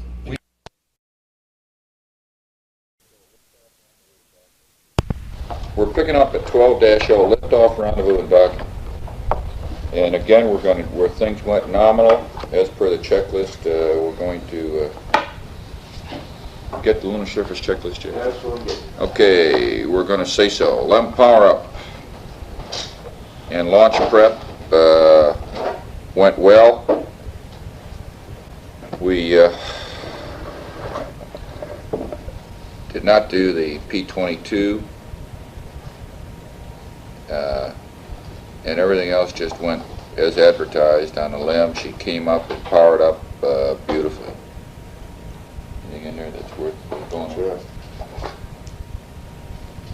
Okay, the liftoff was went normal. We got obviously all our pyros, and we lost no changeover Parker valves or anything. The only thing that I would like to mention, let the LNP pick it up here, is that very soon after liftoff, we had apparent loss of comm, a lot of noise in the S-band. It turned out that we were downlinking, but there was something wrong with the uplink.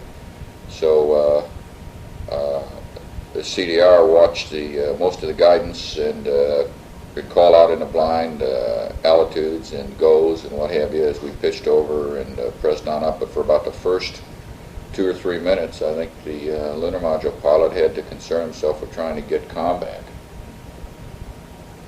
Yeah, and again, it was another, apparently Goddard, or Goldstone, dropped the uplink, and then when they were getting it back, I was switching on these, and for a while there, it was just completely out of phase. And, but they were, apparently had a continuous downlink. It was a very inopportune time, I might say, because it happened just right after ignition. I think that's something, though, that the INCOs are going to be able to clarify, because we certainly can't give you the details. It just, it was essentially no comm on all the antennas. We got into they briefed us on a trajectory. We flew into a trajectory that appeared to be nominal. The AG showed us slide out of plane, I believe, and as a result, our tweak at 9 foot per second. It was -4, -9, and +1. We burned out X, Z, Y in that order, and it looked like the AG's out of plane indication was good. About 7 feet per second, a little over 7 feet. And it looked like we might have had a somewhat a G-sensitive drift in our Y accelerometer and the pings, but the tweak, as it turned out, was an excellent tweak because our rendezvous resulted in just as nominal a rendezvous and a nominal trajectory and profile as I guess I've ever been involved with. The drift and accelerometer did not bother us anywhere else in the tracking or in the rendezvous at all. Rendezvous navigation was followed a checklist. We got radar performed very well. We had auto updates into the AGs. The only thing I might mention here is when it came to making a TPI burn, the residuals in the TPI burn were greater than what I had expected them, and we did not record them because I wanted to get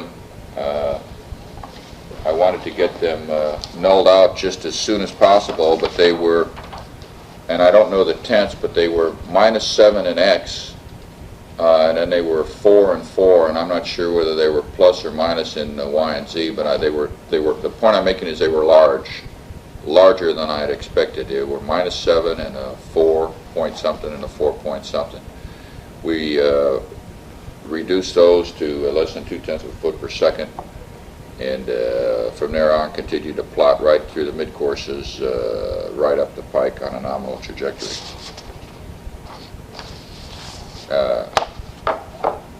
Communications after that first lash up, you got any comment about that? No, the comment was good. A couple of comments about the AGs. After about 5 or 10 minutes, or early in insertion, I always check the accelerometers or the after insertion, and they look real good. Except about 5 or 10 minutes later, and I can't remember exactly, I looked and I had accumulated a foot or 2 per foot, maybe 1.5 feet per second at X. So Gene went 3 and I did a gyro cal, and after that there was no significant accumulation in X. That went very well. I did that without talking to the ground, but I felt I had an understanding with him that was something that we could do without fear. Let me just also mention on the TPI solutions, the AGs had essentially within a 2 or 3 feet per second a good TPI solution after 6 marks. The insertion solution was not very good.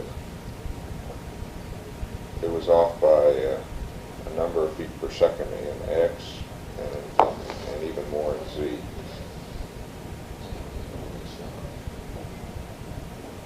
This was your first one, 17 marks, and this was your final. Didn't change much. No. The pings recycle and pings final were very close, within a couple feet per second in all lines. In X, they were right. Exactly. And a pings recycle had, I don't remember exactly, it calls for 15 17 marks. I think I You had I had 17 marks. And there's more data in the data card book about various ag, at certain times, marks with the ag solutions. Okay, the mid-course solutions. First mid-course agreed effectively all systems except ags out of plane was a little bit high, and the decision was made to burn the onboard ping solution out of the LEM, which was minus 1.2, plus 0.4, and plus 0.3. We continued to track right up the pike. Mid-course 2 came up, and we again compared all the solutions. The ags out of plane was still a little bit high, and in actually the opposite direction from the pings. We had a slight variation in the CSM solution in Z. I don't know why. It came up with plus 5.4 feet per second in Z. So we really didn't get a very good correlation between the CSM and the LEM on the second mid-course. But the pings was still performing, the radar was still performing, and based upon our trajectory plot and based upon our following the nominal inertial line of sight rates, we decided to burn the pings, onboard ping solution in the LEM, and it was minus 0.4, minus 0.7, and minus 1.6, and from there on out we just continued to follow the inertial line of sight angles, and very little tweaking in either in Y or Z, and we just sort of floated right through the braking gates at 1 mile. I think we took about 6 or 7 feet per second off to hit 30. We met all the gates as prescribed, and just came moving very slowly into final station keeping. Went into a formation flight around the CSM. Got a good inspection of the spacecraft in the sim bay, the report of which is in the transcript. Everything looked good to us. We eventually maneuvered, the command module maneuvered to the docking attitude. The LEM just took his position, his docking attitude, did his pitch and yaw maneuver, and or gave station keeping control to the command module to pitch and yaw maneuver, and stood by for docking. Okay, command module pilot, proceeding on with the docking. I think one of the more noticeable differences between this docking and the docking with the S4B is the fact that the ascent stage deadbands a lot more than the S4B did. S4B is steady as a rock, but you could tell we just watched the LEM deadband because it would change attitude, and then you'd try to follow it. And looking on the first attempt coming in, I must have had less than 1/10 of a foot per second, just barely closing on the thing, just taking it nice and easy. Made contact and did not get captured. Okay, as soon as it didn't get captured, when it's obviously you're closing too slow, I backed off, a couple of 3 feet, I guess, something like that, renulled the rates, and initiated the closing rate, and got captured. As soon as we went to capture, both vehicles went to CMC free, and you look around and check the barber poles and whatever, and look back out, and here I had some rates in the CSM, and I'm sure now that the LEM had rates also. You must have had. Right. Well, we did when as soon as you went free. See, as soon as capture, the LEM went free, yeah. And then the CSM trying to null the rates ended up perturbating the LEM and giving us rates. Mm-hmm. So we finally gave up on that mode, had the LEM go to attitude hold. And then once you go to attitude hold, then the CSM could null the rates. And we got lined up and attempted the hard docking, no problem. Probe retract came back. This time it didn't sound like it was as much of a ripple fire. It was more of a and it was a quicker docking, or a quicker hard dock than it was the previous time. You getting more tape? Okay. Yeah, we're still going. Okay, I want to say something about visual sightings during a rendezvous. I was able to, from the LEM, I was able to see the command module when it was sunlit at somewhere around 100 miles, and definitely define that was a command module. After the command module went into darkness, I could not pick up his tracking light until we were well within about 40 miles. I think this transcript have got more an accurate time, but could not pick up the docking light, the rendezvous light, rather from the command module until we were well within 40 miles, and then just a initially very dim, faint flash. I was able to verify on board that the LEM tracking light was working, and I finally figured out how. It was reflecting off the underside of the EVA handrail on the left forward side of the LEM. So I could see the LEM tracking light flashing. And also, when there were some particles we took with us that stayed with the spacecraft, and you could see the sequential flash off of those particles as a result of our LEM tracking light.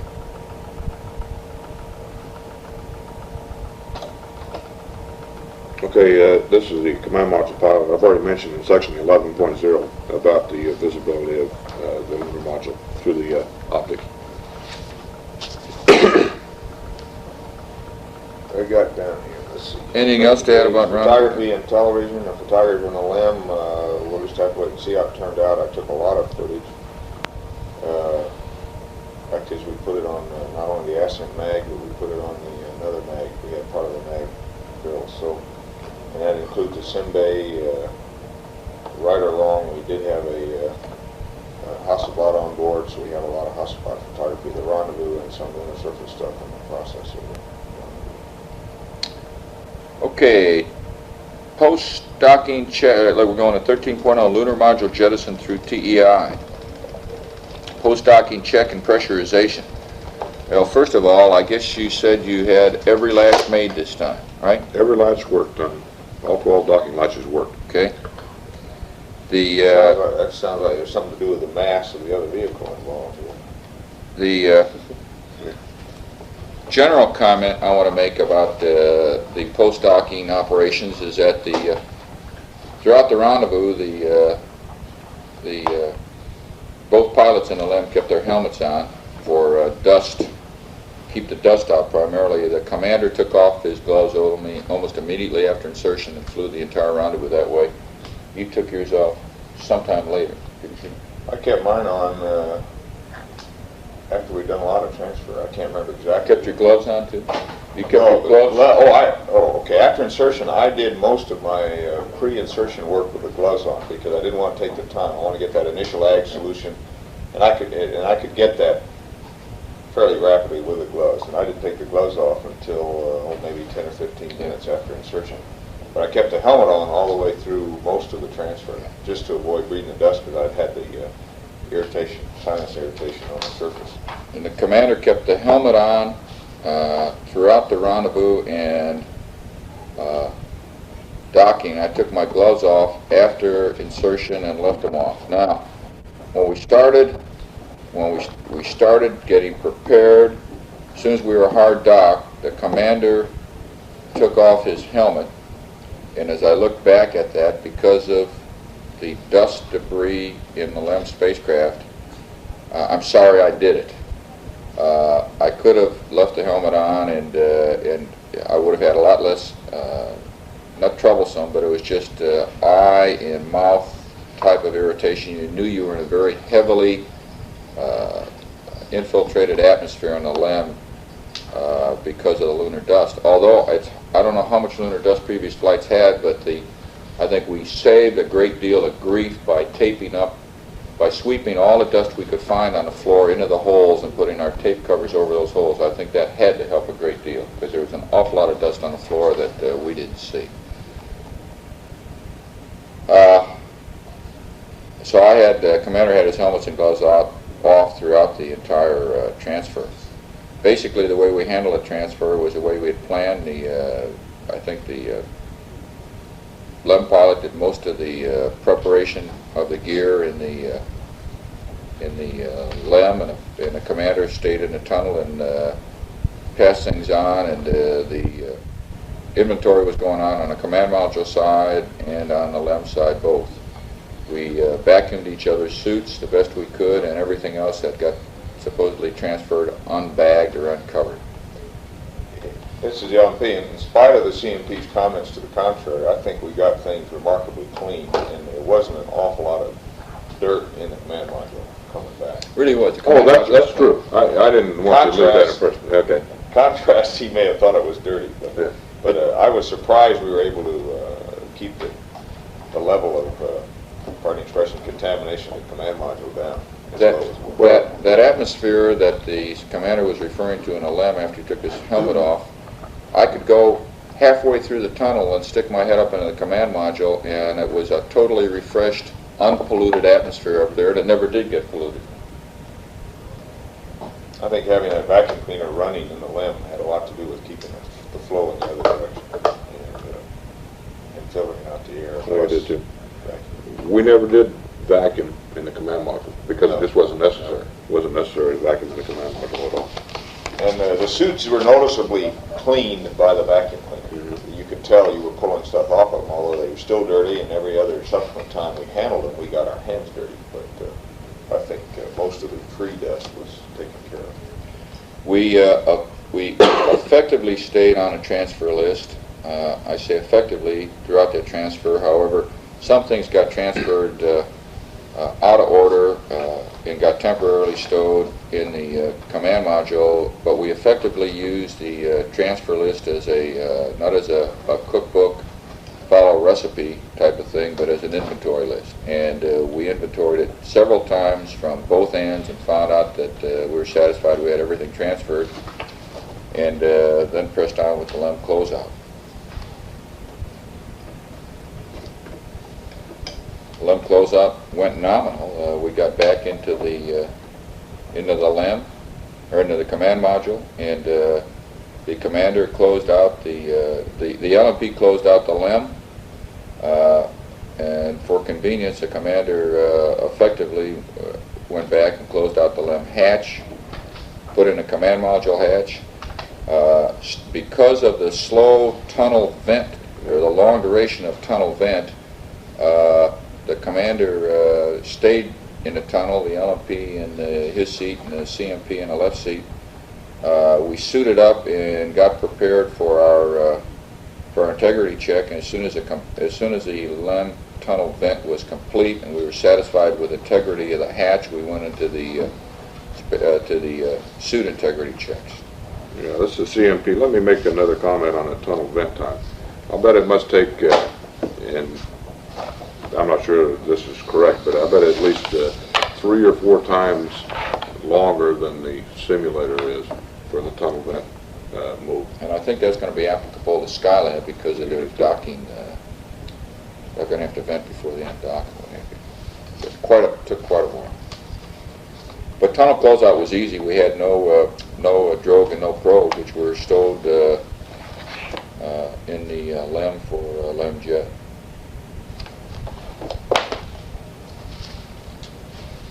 Going through the rest of these mine triggers under lunar modules and through TEI, we just followed the checklist, and it all seemed to happen just as advertised. Well, we got a little bit intrigued with the LEM jettison. You know, this time it was great, and it just sailed out there nice and pretty, and we got a lot of good pictures of it where we should have been maneuvering, and we ended up getting into P41 for the set burn a little bit late, but that's no problem either because we just turned the residuals in P41 and got a good set burn. I want to make a comment that I think cleaning control in the command module was excellent, considering all the dust and all the dirt that just seemed to adhere to everything in the LEM. When we got back in a command module, with the exception of the suits and with the exception of the LMP and the CDR, everything was clean. And that, for the most part, is because everything was bagged before we brought it over, bagged and zipped. And we never did open anything once we got it zipped up. So the command module stayed, and I think that suit fan filter is probably going to be very, very clean, stay exceptionally clean throughout the remainder of the flight. Let me add in the bagging, the decontamination bags, I made a special effort as per request pre-launch to pull those zippers as tight as I could. And they should be pretty tight sealed. Okay, orbital navigation, high gain, why don't you pick that up? Okay, I've already, from set to TEI, I have no comments. High gain always worked good. Omnis and S-band were good. Photography went as advertised. We have a lot of targets of opportunity. Simbay operations have been mentioned before. Let me just make one gross comment about the way we handled it as a three-man crew at Simbay operations, which after... Didn't we get that yesterday? Did we? Yeah. Okay, it's covered. I think it's covered. I think I did say something. Yeah, you did. Okay, the TEI updates, nominal. Selection of star checks were good for TEI. Got the commander's master alarm and every one of them all through the flight, which made me feel very good. Yeah, but you kept trying to get it. I made sure I got it. I made sure I got it on those last few. I wasn't going to change any mode of operation. I'll tell you that last one. Well, reentry was the last one, but I made sure I got it on TEI. Just make you guys feel at home. I figured you'd think I didn't do it right if I didn't get the master alarm.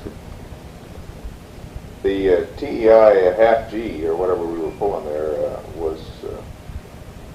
seemed like more than that. Quite noticeable. Yeah, it sure did. It seemed like it was really pushing you back in the seat. Yeah. Ron and I both, I think, started out holding our heads up and eventually relaxed them back on the couch.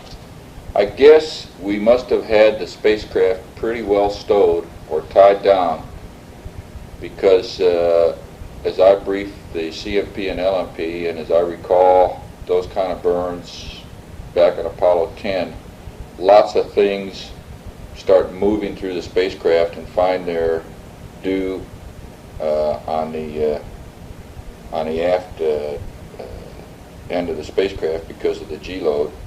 And much to my surprise, all we had was initial thud as we moved away from the station, and we didn't have any gear coming from anywhere flying through the spacecraft. So we must have cleaned it up pretty well. I got caught a white tagged wet wipe.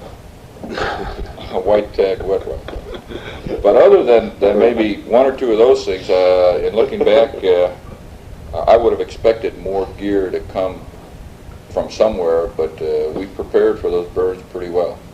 Well, that brings up another point that reminds me, though, is that there is always water condensing on the ECU unit, the pipes and what have you back in there when you get back to clean the suit circuit return valve. And when we put our suits on for the EVA the next day, your suits were noticeably wet. Mm-hmm. And also, when I pulled the PGA bag up, it was damp down underneath the PGA bag.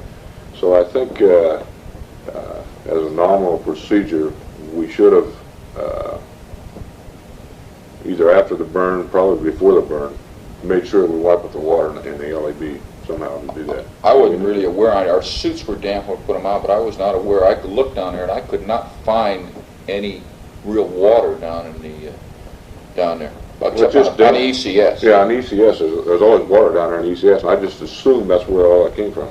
But funny, it was all over. It's not a puddle of water, like you say. It was just damp. It was almost as if it was colder down in the LAB, and water was condensing on all over the suit. It wasn't as if they were in a puddle. Yeah.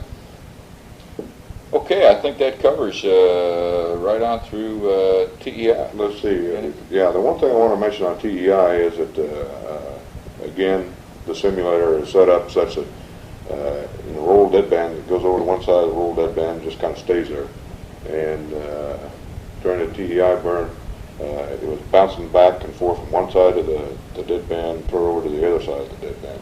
And when it's bouncing back and forth, the roll rate is up around 4/10 of a degree per second, arcing back and forth across the roll deadband.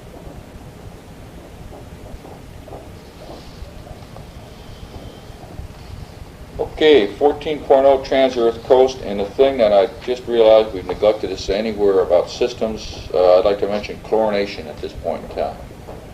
I think without fail, did you ever talk about it? No. I think without fail, almost every chlorination leaked. Sometimes larger quantities of water, other times just small quantities of water. And I'll tell you where it leaked. Water or chlorine? Well, or both. It's a combination. Chlorine in your chlorinating and buffer, or water when you withdrew the buffer sample.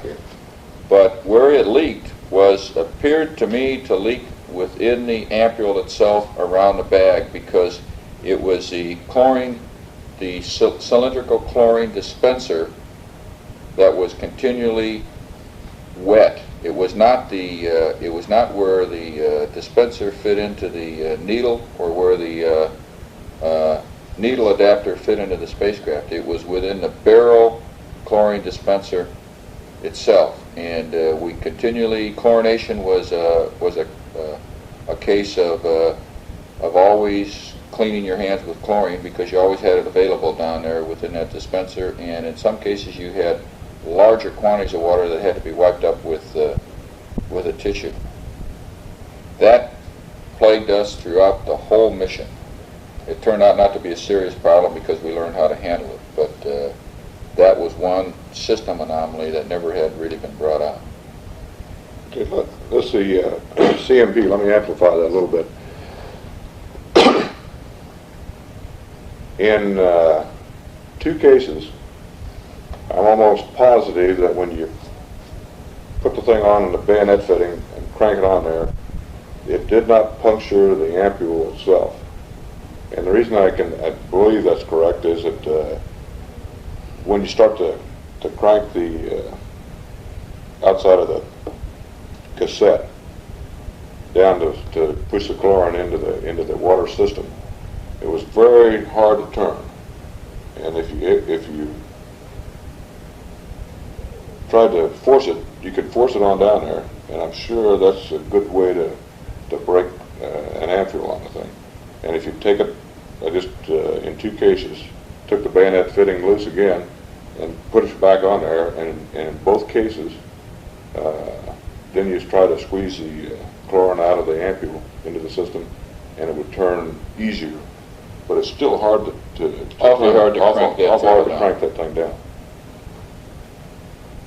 But we did not, we got the chlorination done. We didn't miss any injections of chlorine, and we didn't miss any of the buffer samples. So I guess we got the job done. It was just a little bit messy. And chlorine was evident, and because the CDR eventually peeled all the outer skin off his right hand, and I'm convinced it was due to the chlorine and had nothing to do with the EVA. Boy, you lost a little flesh, little skin on the EVA. Trans-Earth Coast, systems navigation. Let's press on and see what we can say about that.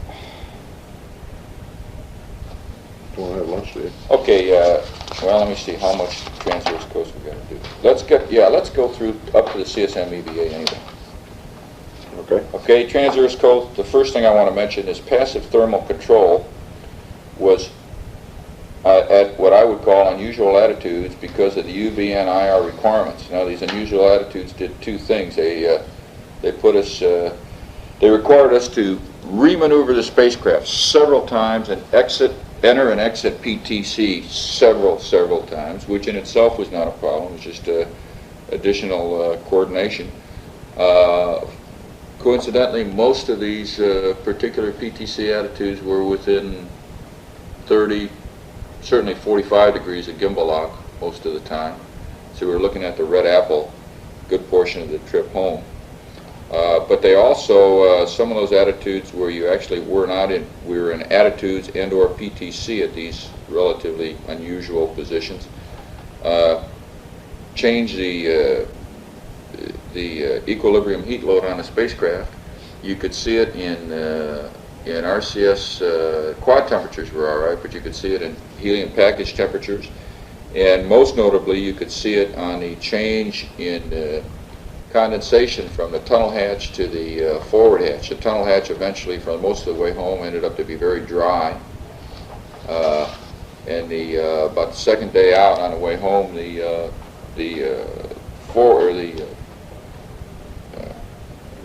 center hatch got soaking wet to the point that I even took a dry rag and wiped off some of the latch components and some of the gearbox components externally. Not that it did any good, but there was just that much water on it. I think this is all due to the PTC attitudes required for the Simba experiments on the way home. It was colder in the spacecraft too. Oh yes, it was colder in the spacecraft. Not as cold as the commander thought it was. But That's it was right. colder. Cold enough to warm up. On the commander's orders.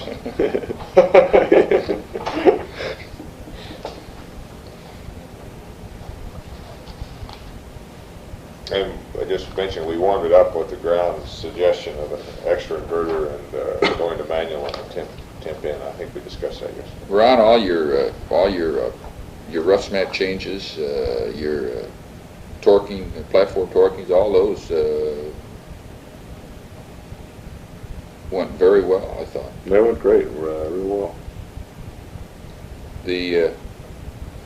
And all the way back home, it was just changing attitudes, with the exception of the EVA day, which we'll cover here shortly.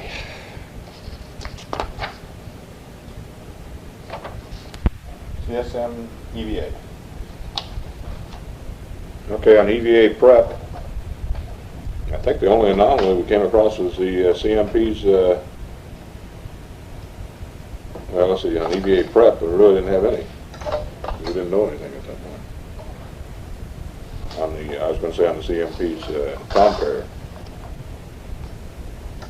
But the EVA prep went right down the line, essentially. It was all well laid out within the experiments checklist, and we checked things off as we went, and stayed pretty much on the timeline. We started about a half hour early and stayed a half hour early. We started, we were a half hour early throughout the whole thing, and we lost that half hour and opened the hatch just about, and turned TV on exactly on time, and I can't remember a small little something that chasing down. Comp carrier change. We lost that half hour during a comp carrier change on a tone. Ron, I'd like to add that post-EVA, that I think one thing that helped us immensely on what ended up to be, I think, a very fine entry stowage was that we sort of backed off after the EVA and took a good long list at the long-range stowage as well as the post-EVA stowage, and really effectively started housekeeping, cleaning up the cabin, and effectively stowing some of the articles that were not going to be used any further in the mission for entry at that time. At that point in time, yes. So our entry stowage really started with the post-EVA time frame period, and I think that really helped us out in the long run. Okay, I think we should mention how we got out of the suits on the thing. To me, that was a pretty important way to get things done. And the only change to the prep and or post was the order in which we doffed and donned suits, because it was very evident that there were certain convenient ways, because of the way the student suits were stowed and the way people fit into the checklist, that we When we donned the suits, the commander got down. You got him first. First. And I did, and then Ron. Then the LMP and the CMP got down last, and it worked out very fine that way. Plus, the CMP had less work to do in his suit, which also aided him in the long run. When we doffed, I went first. the LMP Yeah, because I was stuffing the went suit. first, LMP, then you. And then the CDR, and then the CMP. And that wasn't exactly the way it was called for, but that's the way it worked out. That's the way it worked out the best. And we stowed our suits in the L-shaped bag prior to putting the center couch back in, which was another good decision, I believe, in helping us get the suit stowed back in that L-shaped bag. Go ahead, Les. Okay, let's go on down cabin depress. No problems. A normal depress. Hatch opening. Even though the hatch was completely, or the cabin was completely depressed, I think we're reading zero pressure on the thing. As soon as I opened the hatch, there was enough residual pressure or something inside the spacecraft that it actually tended to pull the hatch out of Because your my hand. suit is bleeding into the cabin all the time, so you never truly get zero. That's right, you never truly get zero on the thing, but the dump valve was still open. And if I had not been hanging on to the hatch, it would have blown it all the way open. Well, Ron, to give you an idea, that's not unexpected because it's exactly what we had on the lunar surface. We completely dump the lamp, and I'd still have to break that hatch loose and hold it open about 6 or 8 inches until things just vented, and then I could leave go of the hatch and open it all the way. If I didn't, it would slam back closed. So we had an inward. Oh yeah, different type of. So it was basically the same thing. You got to open it and really let things get down to zero. Okay, well, when I opened the hatch, then all of the excuse me, all the little ice crystals and everything started flowing out. A pin went floating by, and something else went floating by. Wasn't quite sure what it was. But there's all kinds of little particles and pieces start coming out through the hatch. But I sure didn't see. I looked specifically for the scissors. I didn't see any scissors go out that hatch. I hate to say. None of them went by my watch. I didn't. None of them went by me.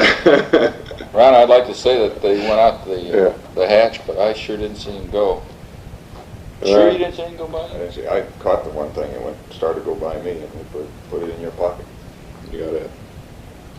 Twist strap. Okay, once all the particles and junk was out of the way, then you just push the hatch open. We had disconnected the counterbalance with the tool B there, so that we locked the hatch in the open position. So I just shoved it open, and it went beyond the center position and locked in the open position with no problem. Egress had a tendency, I guess, just like any other thing, it seems like you want to float up. And I had a tendency to float up against the MDC and had to consciously duck and get my face as close as I could to the bottom of the hatch in order to get the OPS past the MDC and get on out. TV and DAC installation worked fine. I could hang on with the right hand on the hatch, the great big D handle on the hatch, and with the TV pole in my left hand, and it worked out real fine to just stick it in there and then line it up with the mark and make sure it was locked in or clamped in. And then climbed on up the pole to turn the TV on, or turn the DAC on. And it was, you couldn't see the light, I couldn't see the light on the thing, but you could feel the camera running once you turn it on. You could just touch it and you could feel it vibrating a little bit. The lunar sounder cassette retrieval, I think that should be on the onboard, or on the air-to-ground tapes. As I was describing most everything that was going on, there's no problem. The pan camera cassettes were next. No problem on the pan camera cassettes. In the pan camera, it's obviously a bigger mass, and it's quite apparent when you try to move that big mass around that it is heavier and it weighs more than the other things. It's easy to move, but it just takes a little more effort to get it started. And you know that if you ever get it started in one direction, it's going to keep on going. You have to stop it. So I just moved everything real slow, tried to keep it under control. Mapping camera cassette had the same problem I had in the Simbay C² S², getting the thermal cover off. It's stuck underneath the mapping camera laser altimeter door, but there was no real problem. I had the feet in the shoes, just give it a big jerk, and then it finally came off. Simbay inspection, that's all covered in the onboard, the air-to-ground tapes. TV and DAC removal, again, was real simple. Just had to squeeze the lever, and TV came out, and it was easy to hang on with one hand and maneuver the TV around and point it toward the moon, because I didn't have to worry about shining it into the sun. When I tried to, again, hang on with one hand and point the TV around toward the Earth, the Earth was, well, maybe 10 or 15 degrees, probably 15 degrees from the sun. And I tried to be a little more accurate on the thing, and when I did that, then I lost, kind of effectively really lost control of my body position, because I was trying to I think, maneuver the camera. And you need both hands to maintain your body control again. So rather than try to flash the camera through the center or something like that, I gave up and tried to point the camera out the Earth. Comm during EVA was loud and clear for me throughout the EVA. There was a lot of background noise, the hissing of the airflow, and I'm sure that was probably coming over the box circuit. But I don't think anyone didn't appear to me that anyone had any trouble on the ground reading. I think one of the big advantages there around the LMP, that one thing we did, because it was bothering them at first, I turned your box sensitivity down about 2 notches. And apparently that really improved the conform, is the impression I had. I had that impression from the ground. I don't know if it made any difference or not, but I got the impression that it did help. Comm into the cabin was excellent. I never had any trouble understanding you. I had the hissing in the background, but we... yeah, I thought it sounded much better than I remembered other flights sounding. On the air-to-ground. Well, our CMP made more noise than us. I guess I used the wrong word better. It was clearer. Clearer.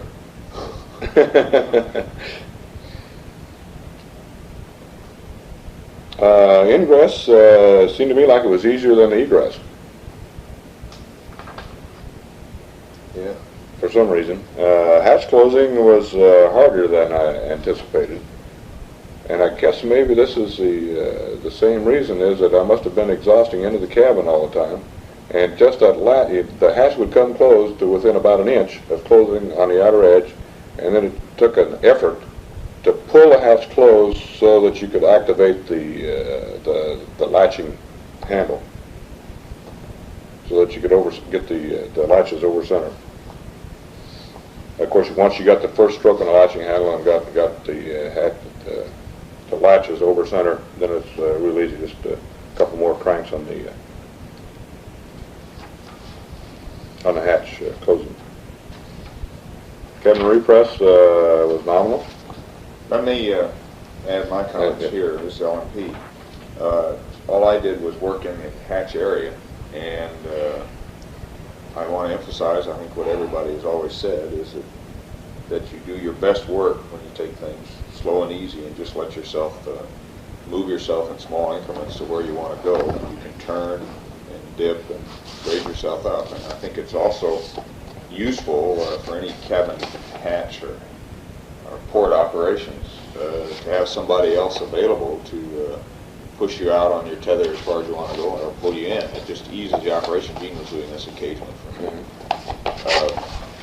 But with with the struts and everything available there was never any feeling that I didn't have a way to control my body position.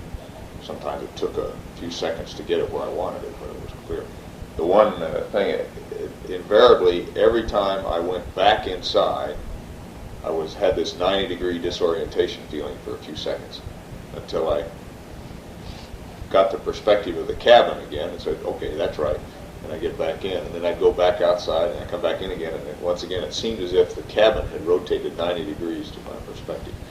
And it's just something that's no problem. It's just a change of perspective for some reason that I experienced several times.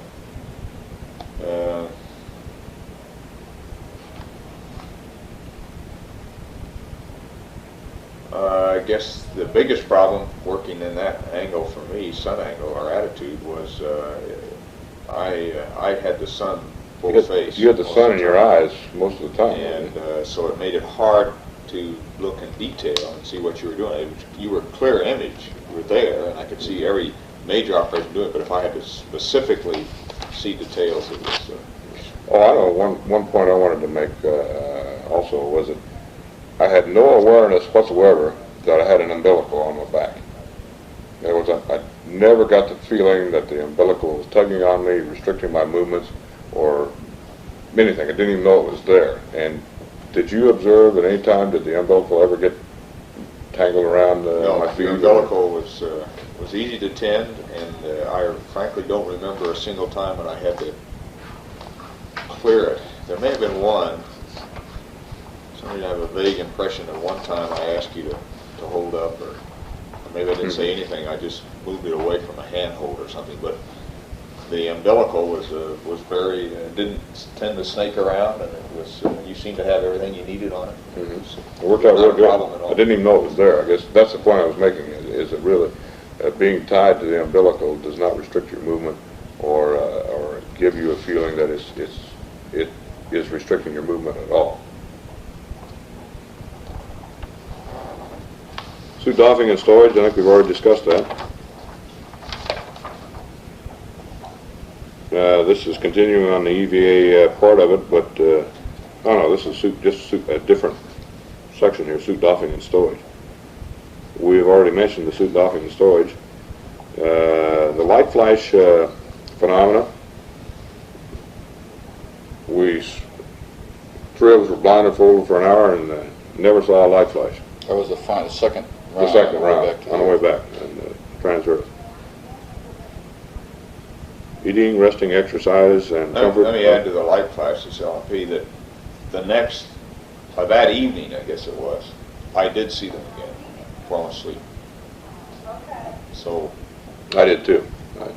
So there was just that period, apparently, during the actual experiment that for some reason they weren't visible.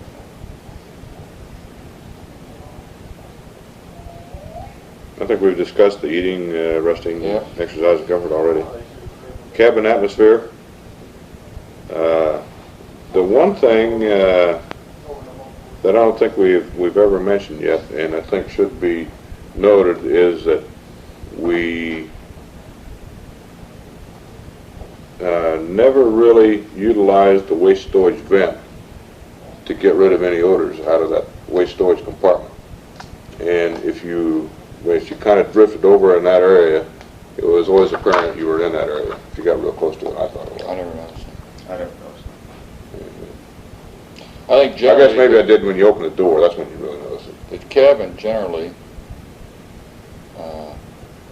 turned over the atmosphere in pretty good style. It got saturated sometimes with gas, and it took a few minutes. But once the source of that gas was plugged up, the cabin did a good job of recirculating, cleaning out the. I think it did. Real good. Flight plan updates were super. The flight plan was excellent, and they were held to a minimum, and we really didn't change any part of the entire flight except a few dates and times and what have you here and there. Attitudes. But other than that, it was really at a minimum. Let's say the entry preparations really began after EVA and continued all through the next day. And we had very little final stowage to do on entry morning. Just those things that we had to leave unstowed until we got out of our sleep restraints. So we basically just had to tie the big bags down on A1 and 2 and 7 and 8. And final entry preparations went by the checklist. And if anything, we stayed about 5 minutes ahead throughout the entire checklist, including separation and activation of the command module RCS, and picked that 5 minutes up, of course, right at 05G, which came on time. The communications, I thought, were very good through that period of time. We were through Araya the last couple minutes prior to our RT, and I understand now the ground heard everything we said right on through blackout, into blackout. And then and as soon as we came out of blackout, they still had Araya, and they could read us, and we could have read them, but they never transmitted anything. Oh, that was it, okay. Yeah.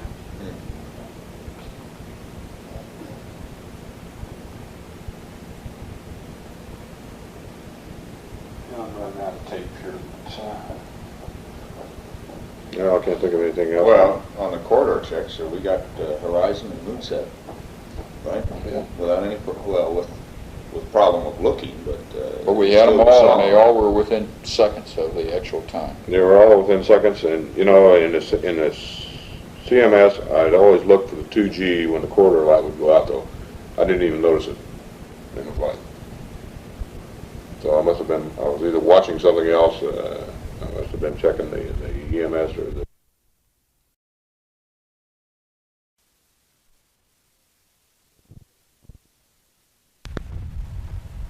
Okay, this is tape number 14, continuation of section 23.0 with Jack Schmidt. Okay, flight data file, CSM. Generally, I have nothing but praise for the flight data file, both vehicles. There was very, very few things that one could have asked for to improve that data file for Apollo 17 at any rate. One comment on the flight plan supplement. We had split pages for a number of the logging, medical and food logging, and that probably was a mistake. I think the idea was fairly good initially, but the pages, we tended to only use that in the book as a whole, and it was a good place to keep them. And also the pages, if you had wanted them split, were too thin to maintain the split, and they tended to fall out of the book. I would recommend either not splitting or having heavier paper if you want them split.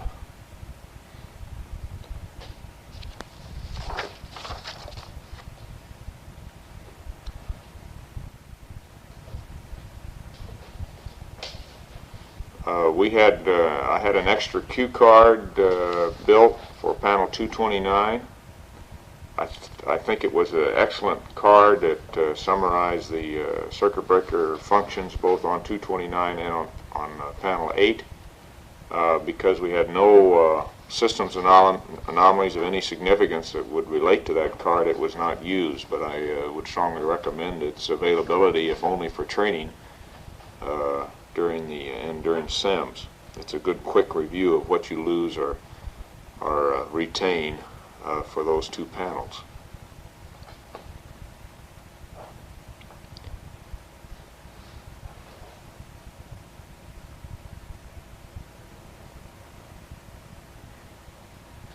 In the flight plan, I added some pen and ink cues along the margins for certain observational targets that I particularly wanted to look at.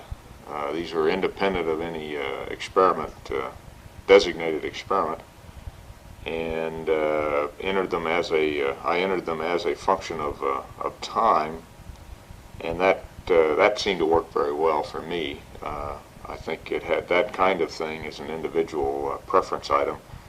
And if you have experiment, it ought to be flight planned. If you're just planning to use your spare time for specific observational targets or types of observations, then I think the pen and ink is maybe the easiest way to go, since it shouldn't concern any large number of people.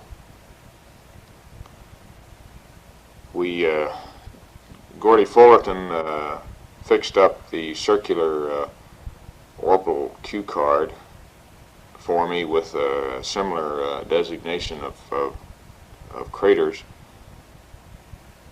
as a function of time. I did not use that, not because it wasn't a good idea, but because of familiarity with the moon, which came very quickly after a couple orbits, and you could recognize your position on the moon fairly easily as a function of each rev, either the time in the rev, approximate time since sunset, or just because you could look out the window and tell where you were. In the LEM,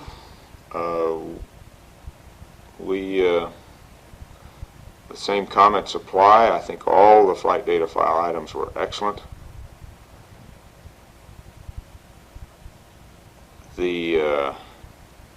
I did not use the data card book to the extent that I know it was used on 15 and maybe on 16. We logged most of our specific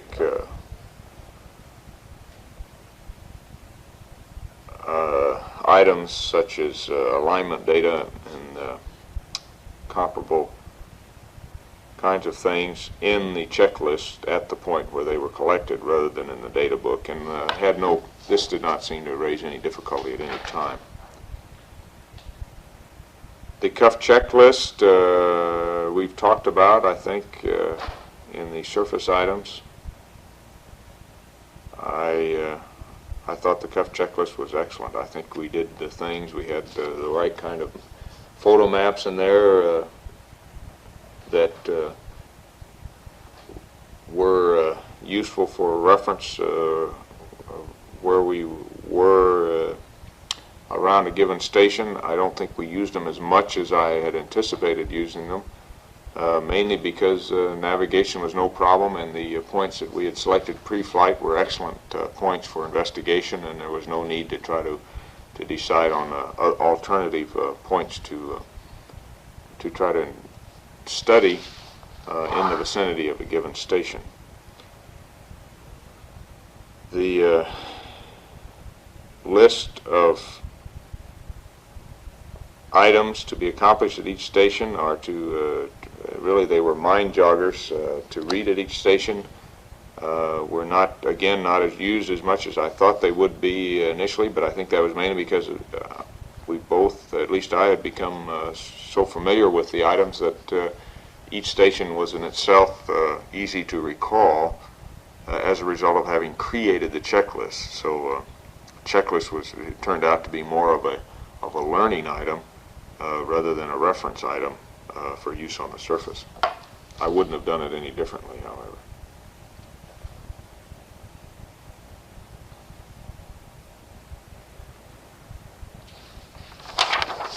I particularly want to compliment Chuck Lewis on the timeline book. I really can't sing out anything, but the timeline book was very, very well done, and we had no problems with the timeline book at all. But that, of course, applies to every checklist that we had. There were just no procedural errors that I recall in any of the books that we used. Fortunately, we didn't have to use the malfunction book, or only once did I pull out the systems data book to check on a systems problem, and I right now can't remember what that was. I don't remember what it was. Well, I did use it once. Charts and maps. I thought in the CSM that I would use the orbit monitor charts. I guess that's what they're called. and I had an extra one put on so it wouldn't interfere with the planned activities of the CMP. I did not use that very much. I eventually did some sketching on it post-TEI. I think there are about 5 specific points that I labeled as areas, A, B, C, D, maybe E, and these are referenced on my crew notebook, in my crew notebook for specific observations. But in general, I did not put that to as much use as I expected. One item is that that chart should have been identical to the CMP's chart, and there were a few pen and ink changes left off of it that caused some confusion at one point. Pen and ink exposure settings for certain photo targets.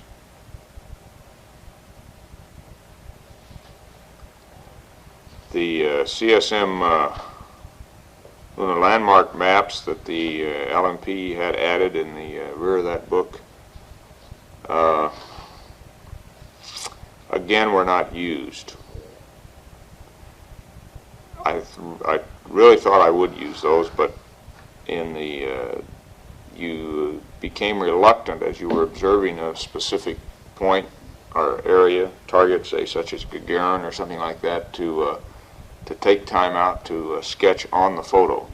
I tended, for the 2 or 3 minutes that observation was possible of a given area, I tended to look and then at the first opportunity to take notes in the notebook rather than trying to sketch on the photograph. And I suspect that this was because I tended to look for generalizations about the target that I was trying to observe rather than checking out specific individual features. And there really did not seem to be any need to make notes about specific points on the pictures, and as a result I did not use them. Again, though, I think having selected them and studied them pre-flight made it worth having them around. The necessity for flying them was probably less than the necessity for having reviewed them and studied them. I think I still, if I had to do it again, I still would want to have that kind of data available in the spacecraft, even though on this particular mission it was not used. I do think, though, that the CMP used his visual target maps considerably, and I did on a couple occasions use some of the ones that he had again, but for the most part that was post-TEI, and I made some notes and sketches on some of those maps. And I think that just a function that there was a lot of time to look at the moon and make a sketch and then look back and fix it up post-TEI, where in orbit the time just did not exist. As Dick Gordon said a couple years ago, and once you start flying, the clock is relentless.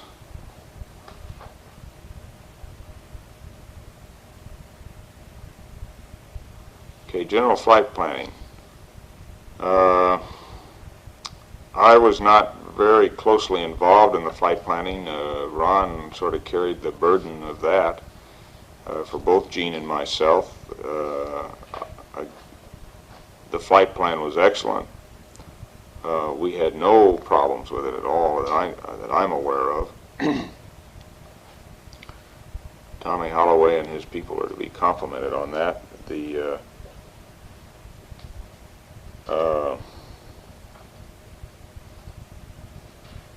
number of different requirements and experiments and general operational items that were required to be integrated one with the other was very, very high, and it was done in an extremely competent and usable way.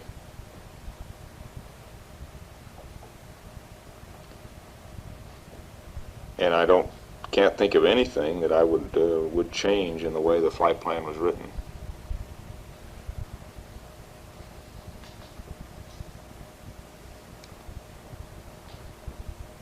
Okay, 23.5 pre-flight support.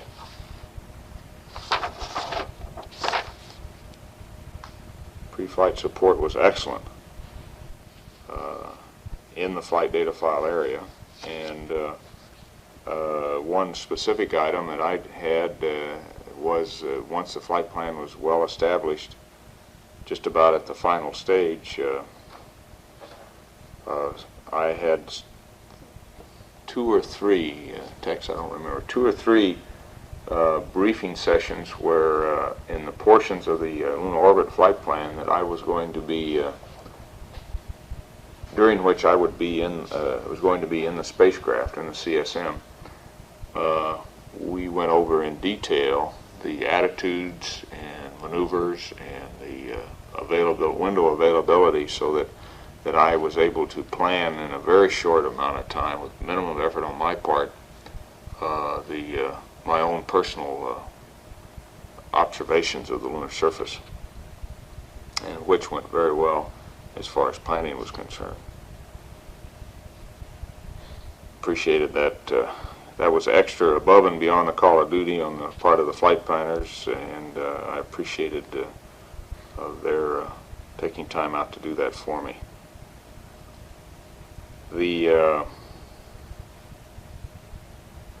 I think it was useful to have I think it was a day-long session where the flight controllers and the crew and the flight planners sat around in one room and went over those portions of the flight plan which were not normally simulated.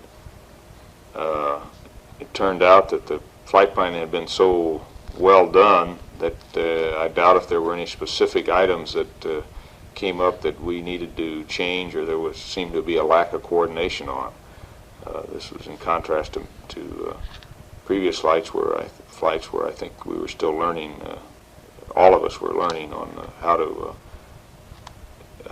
put together flight plans and integrate requirements. Apollo 17 flight plan apparently reached the peak of perfection. I was a little bit disappointed in that briefing in that some of the people who would be eventually intimately involved in the mission were not at the flight plan review. And I think this was because of conflicts with other programs which were the center was carrying out at the time.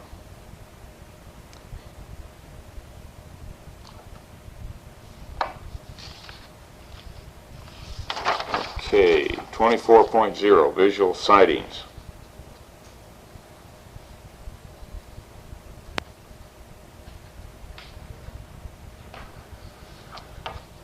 Well, we've covered the countdown and launch, I think, pretty well in the previous sections. Also powered flight, Earth orbit. I think the transcript would cover the visual sightings that I made with respect to weather and a few geographic observations, and the same would go for the fairly extensive weather observations that I tried to make trans-Earth or trans-lunar. Trans-Earth, we had only a small crescent of an Earth, and it was not feasible to do any extensive weather observations. I don't know whether I've recorded yet that although we had light flashes just about continuously during the whole flight when you were dark adapted, and I may have even had one which I thought was a flash on the lunar surface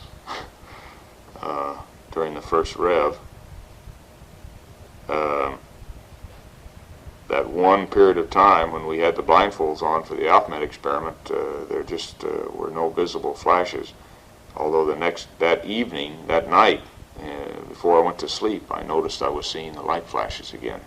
So it just seemed to be that one interval either side of that interval on either side of it where the light flash phenomena was not visible to myself or to the other two crewmen.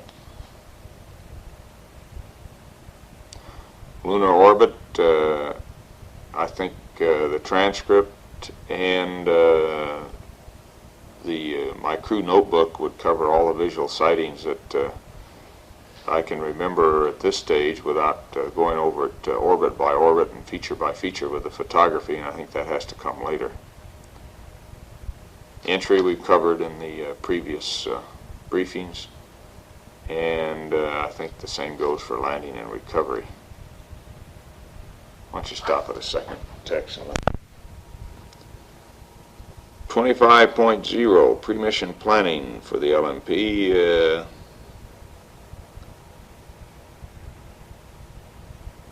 It's hard to think of, once again, of anything that we didn't do right. I'm sure that might have been different had we had problems on the flight, but the way the flight went, the total plan, the integration of the mission requirements into that plan, although there were periods of some difficulty pre-flight, particularly in the area of medical requirements, and in some last-minute possible scientific requirements, particularly on the samples, everything seemed to get resolved satisfactorily, as near as I could tell, and I can't think of anything that was not handled very well, and between the people who were levying the requirements and the flight planners in particular, and occasionally when the crew had to be involved, that was handled almost entirely by the support crew, Bob Parker in the science area, and Gordy Fullerton and Bob Overmeyer in the operational areas. There were no significant spacecraft changes in the course of our training period. Ron, I guess the biggest single area that took time was one that Ron had to deal with, and that was Lunar Sounder. Most of our ALSEP changes were all taken care of prior to our training, and we had a few minor suggestions that were taken care of early in the training cycle, and we essentially had an up-to-date ALSEP to train with, and all other lunar surface gear was up to date for most of the 12-month training period, or the final 12 months of the training period. Mission rules and techniques were fairly well defined very early by Phil Schaefer and his crowd in the techniques area, and the mission rules, certainly Jerry Griffin and people working on that. No major changes, and the only changes were all, I felt, in the right direction, in that they enhanced the probability of making a landing and a successful mission. They generally were in the area of opening up possibilities for workarounds so that a mission could be completed. We really never had to exercise any of the mission rules in an abnormal way. I think the one time that mission rule tended to, let me finish this, Chuck. A mission rule tended to be fairly clearly a controlling factor was in the limitation on the work at Station 4 or Shorty Crater, where we were up against the walkback constraints, and terminated that work after only 35 minutes, where another 30 minutes there I think would have been extremely valuable, although I hope that we got enough information that the phenomena exposed at that crater can be understood. Okay, why don't you stop it? 26.0 mission control. Typically outstanding support for mission control. I think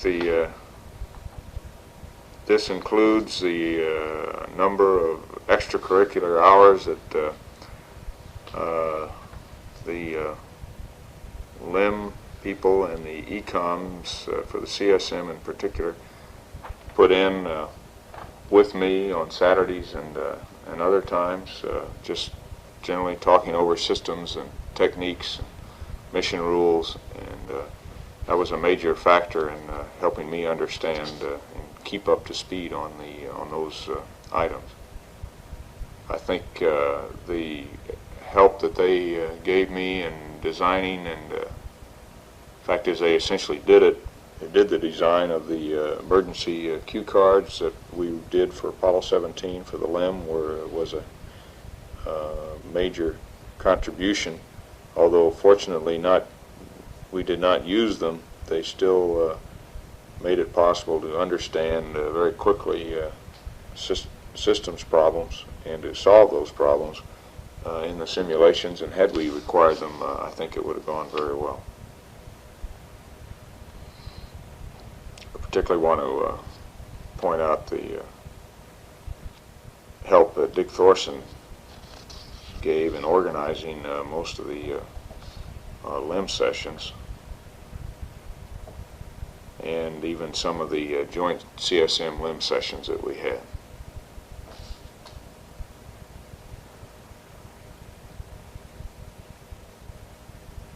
And he also, Thorson also was a major organizer of the creation of and the updating of those emergency cue cards.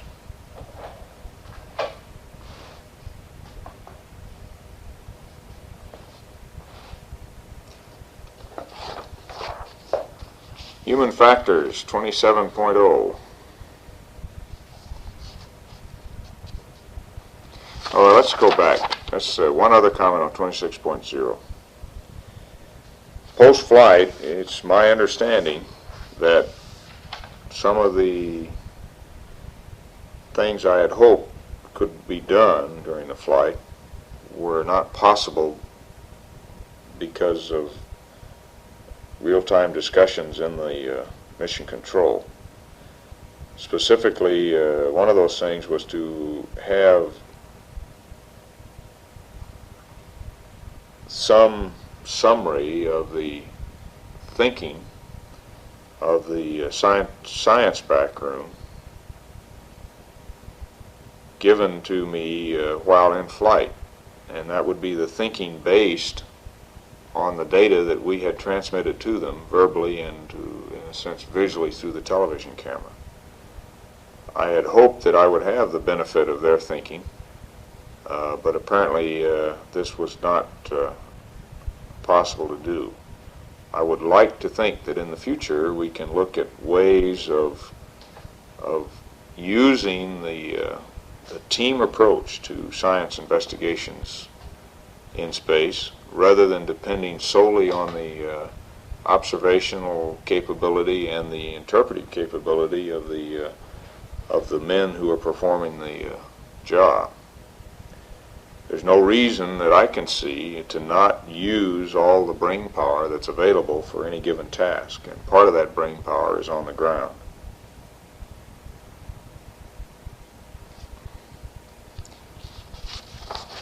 Okay, 27.0.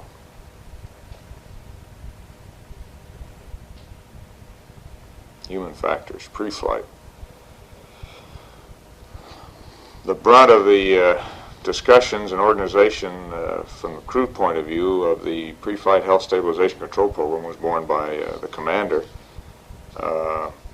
and the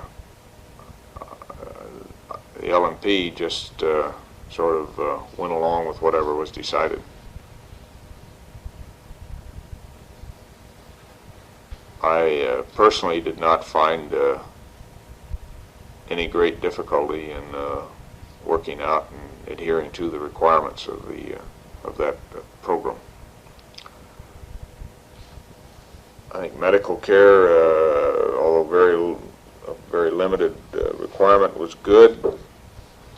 A couple sinus infections I had reacted just like they always had, and we were able over a period of 10 days or 2 weeks to get those cleared up. Time for exercise probably was less than it should have been, although I was able to get a good workout just about every other day, in addition to the workouts we got as a normal course of our EVA training. Eventually, techs started putting on the schedule time in the late afternoon for exercise, and that helped as a reminder and buffer to see that that exercise was obtained. It is generally hard, at least in the lunar training program, to get exercise periods in during the day, and quite frequently the exercise was done in the Cape gym at night. I think rest and sleep is an individual thing, and I made a particular effort to always get as much as I possibly could and try never to get behind the power curve on rest, because my personal experience is that is when I tend to get colds and resulting sinus infections. Medical briefing was good. The exams seemed to go very well in my estimation. They were as expeditious as possible under the circumstances. And I think the operational medical personnel who carried out the exams are to be complimented in their efforts to see that the exam was as painless and as efficient as possible. And this should also include the post-flight exams on the Ticonderoga.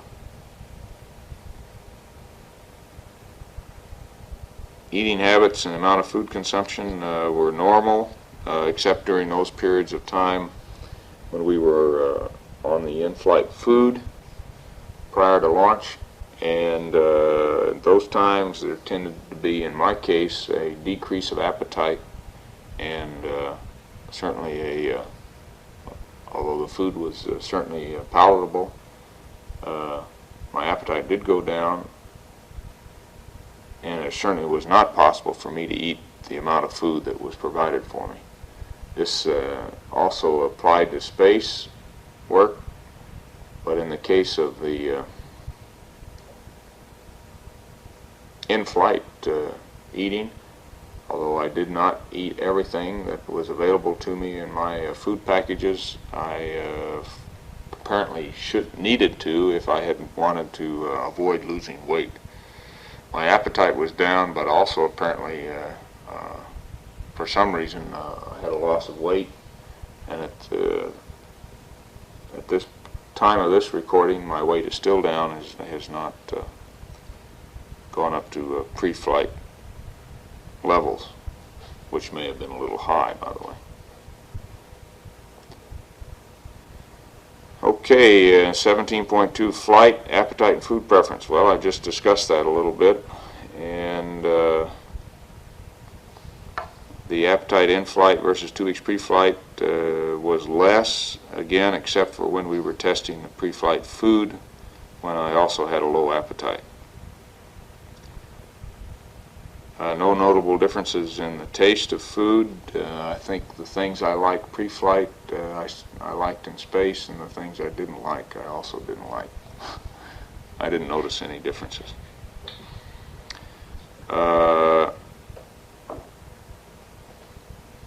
Change in food preferences as flight progressed.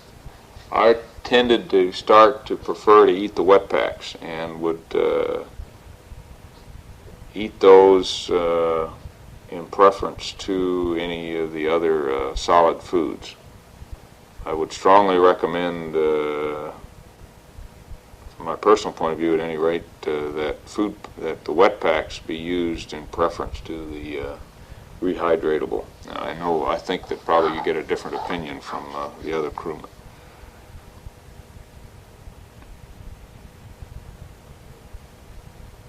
The juices were good.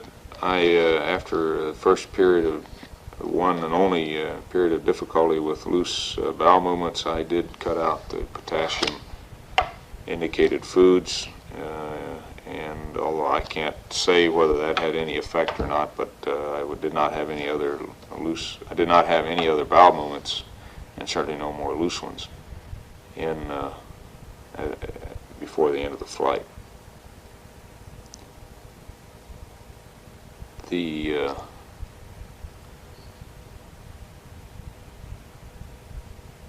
first bowel movement after flight on the Ticonderoga was normal.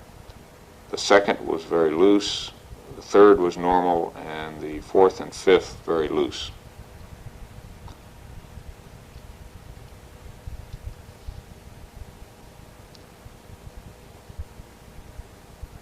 The size of food portions and the meal portions, of course, were pretty much constant in terms of availability, packaging, but my appetite was very low the first day and gradually increased over the next 2 or 3 days and remained essentially the same after about the third day. I mentioned the most acceptable foods were the wet packs and the juices. The fruit cake I thought was good, although it was possible to eat too much or to get to a point where you didn't want any more. The chocolate was good. I think of the dry crackers or cookies or graham crackers were probably the most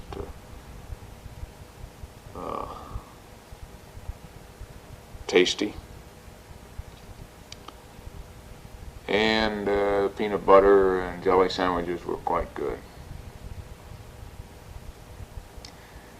Deviations from the menu and the eat periods are all recorded in the flight transcripts, I'm sure.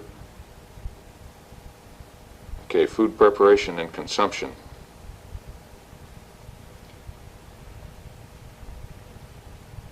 Rehydration went, I think, nominally, and the nominal gas was present. Food temperature, tended to prefer the foods that were warm or hot, and the hot water was quite adequate for warm foods. We actually, I think, missed the warm foods considerably in the limb where that hot water was not available. I did not notice an effect of water flavor. Water was reasonably tasty. I mean, it did not. I never noticed a high chlorine taste of any kind. Although the gas content did make it a little bit uncomfortable to eat at times. Spoon bowl packages worked pretty well, although those that were finely divided, I tended to cut off the other end of the package, the water insertion end, and use them as a squeeze package. Spoons worked perfectly adequate. I tended not to use the fruit in the cans because of just the messiness of opening those, although I think the technique that Ron worked out of opening it in your inner near your mouth is a good one. Puddings and this kind of thing were very good. It was only the fruits, the canned fruits, that I tended to avoid just because they were inconvenient to use.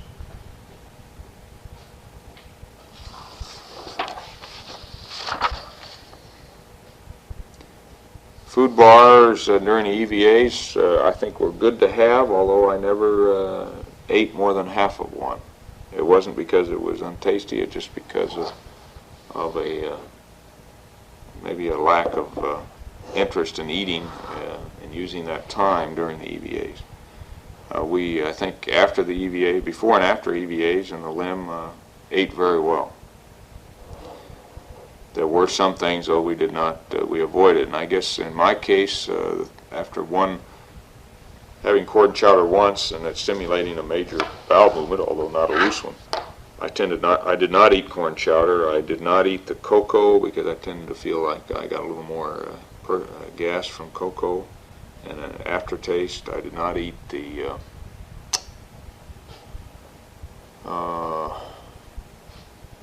shrimp, the seafood items, shrimp and the lobster bisque and these sort of things. because of pre-flight, I had noticed that they tended to have a long aftertaste. But otherwise, I think all the other foods were certainly acceptable. Although many times I did not eat potato-based foods because of they were very filling.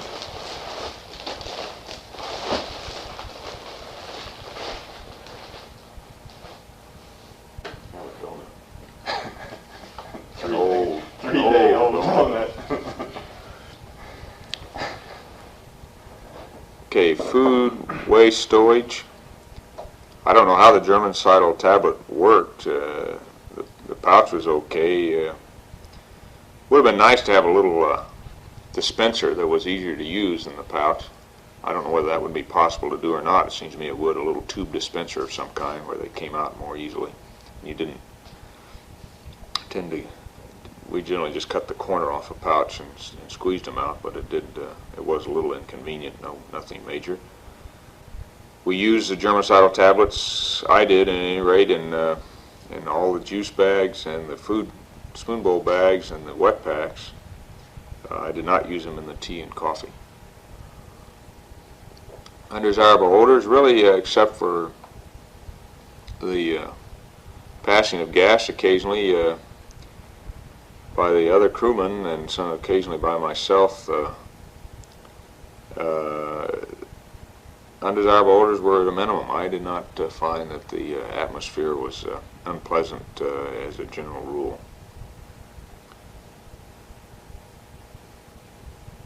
I might say that I generally had a continuous, almost continuous passage of gas, most of which apparently was not with significant odor.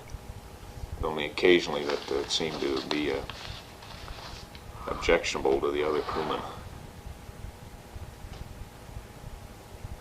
And I think most of that was the water gas. And the reason I think that is that upon eating, upon starting to eat, there would be an increased desire to pass gas. The increased pressure in my stomach apparently was transmitted almost immediately into the bowels. And I would, after eating, it would pass gas for a couple hours to 3 hours. And just before eating the next time, the desire would have pretty well dissipated, and then it would start again immediately upon eating, before any digestion was possible, I'm sure. So I suspect water gas was the main culprit in the LMP's gas problems, which were not significant. Quantity of food eaten on the lunar surface, I think, was high, although probably no more than half of that food that was available. It's hard to say exactly, and I think that could be worked out maybe with a detailed look at the menus if that is desirable.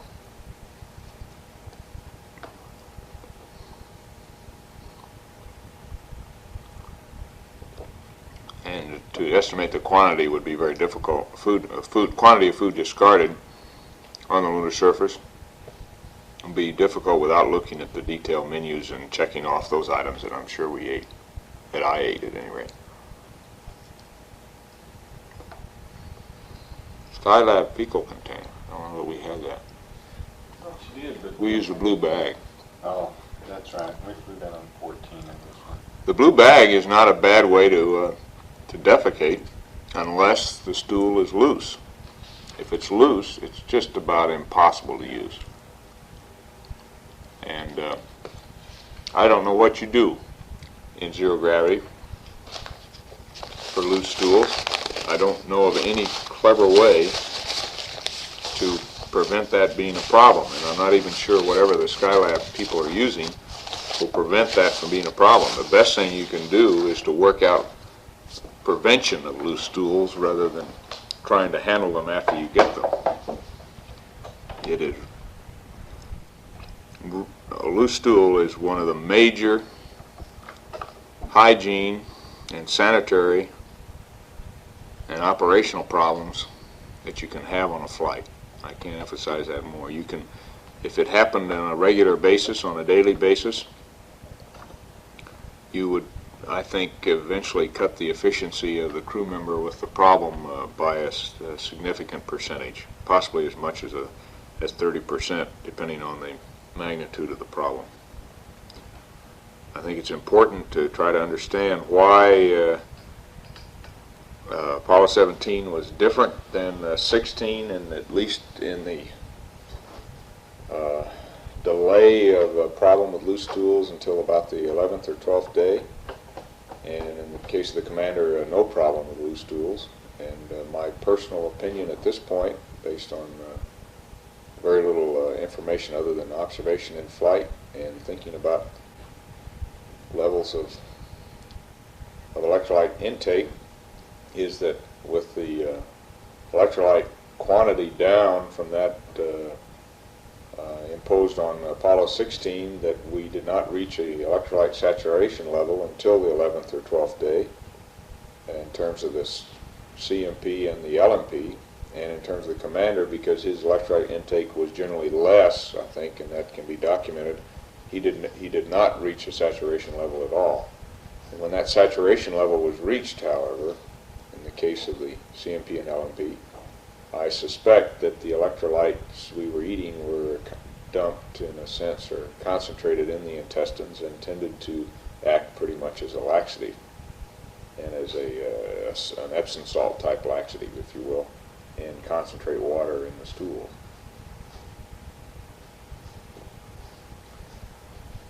I think it's important for Skylab that, first of all, we probably reduce the electrolyte intake so that saturation is never reached. And secondly, that if a loose stool problem develops, it appears to be an electrolyte problem rather than any other biological problem,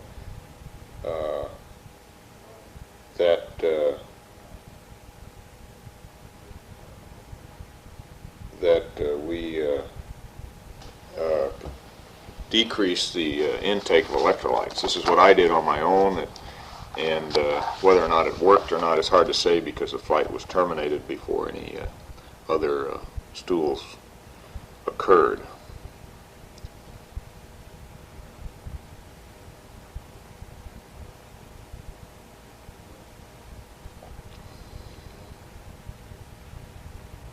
Okay, water. Chlorination odor was not apparent to me except during chlorination.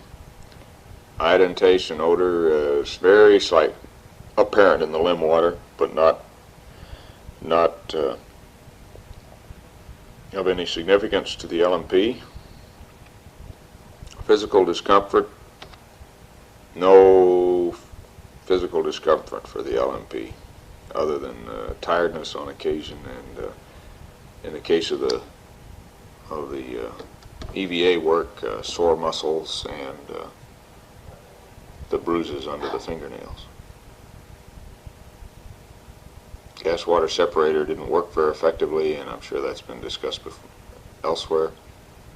Intensity of thirst during emission, never really thirsty, extensively thirsty, even during the EVAs, although I did stop to take a drink of water occasionally. But I never drank all the water in the in-flight drink bag, in-suit drink bag.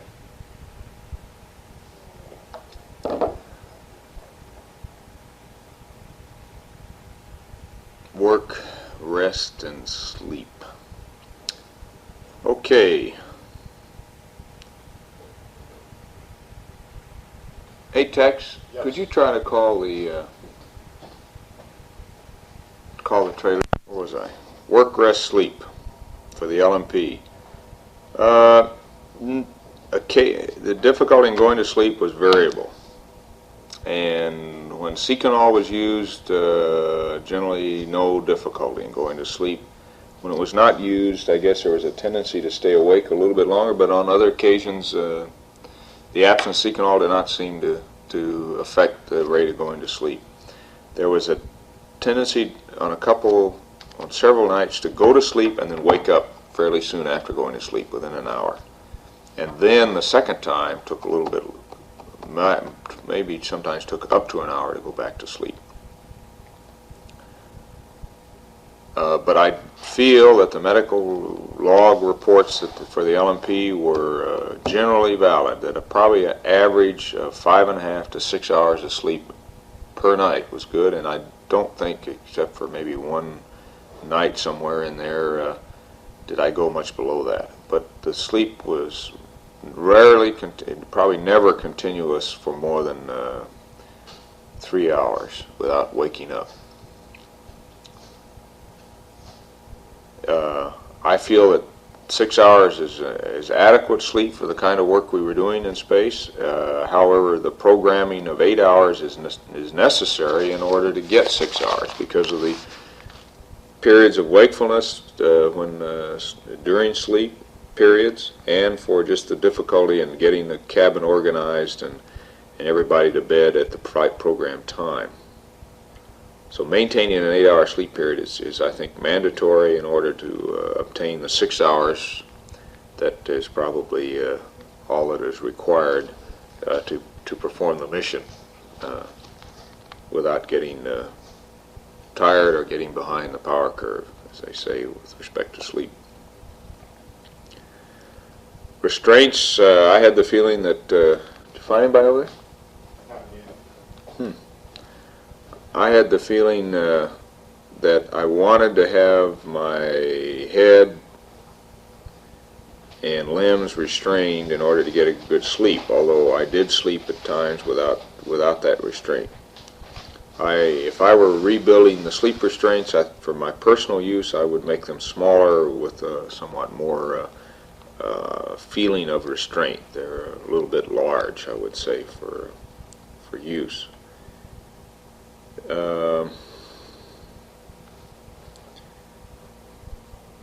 When I slept on the couch, I tended to put a shoulder strap over my head and cinch it down very lightly so that I had that feeling of head restraint. Probably the biggest two things that made sleep difficult, when it was difficult, was the loss of sensory perception of limb position in zero gravity when they were not being moved. That perception came back immediately upon moving them. But when they were just static and in a rest position, there tended to be, for the LMP at any rate, a loss of sensory perception of the position of the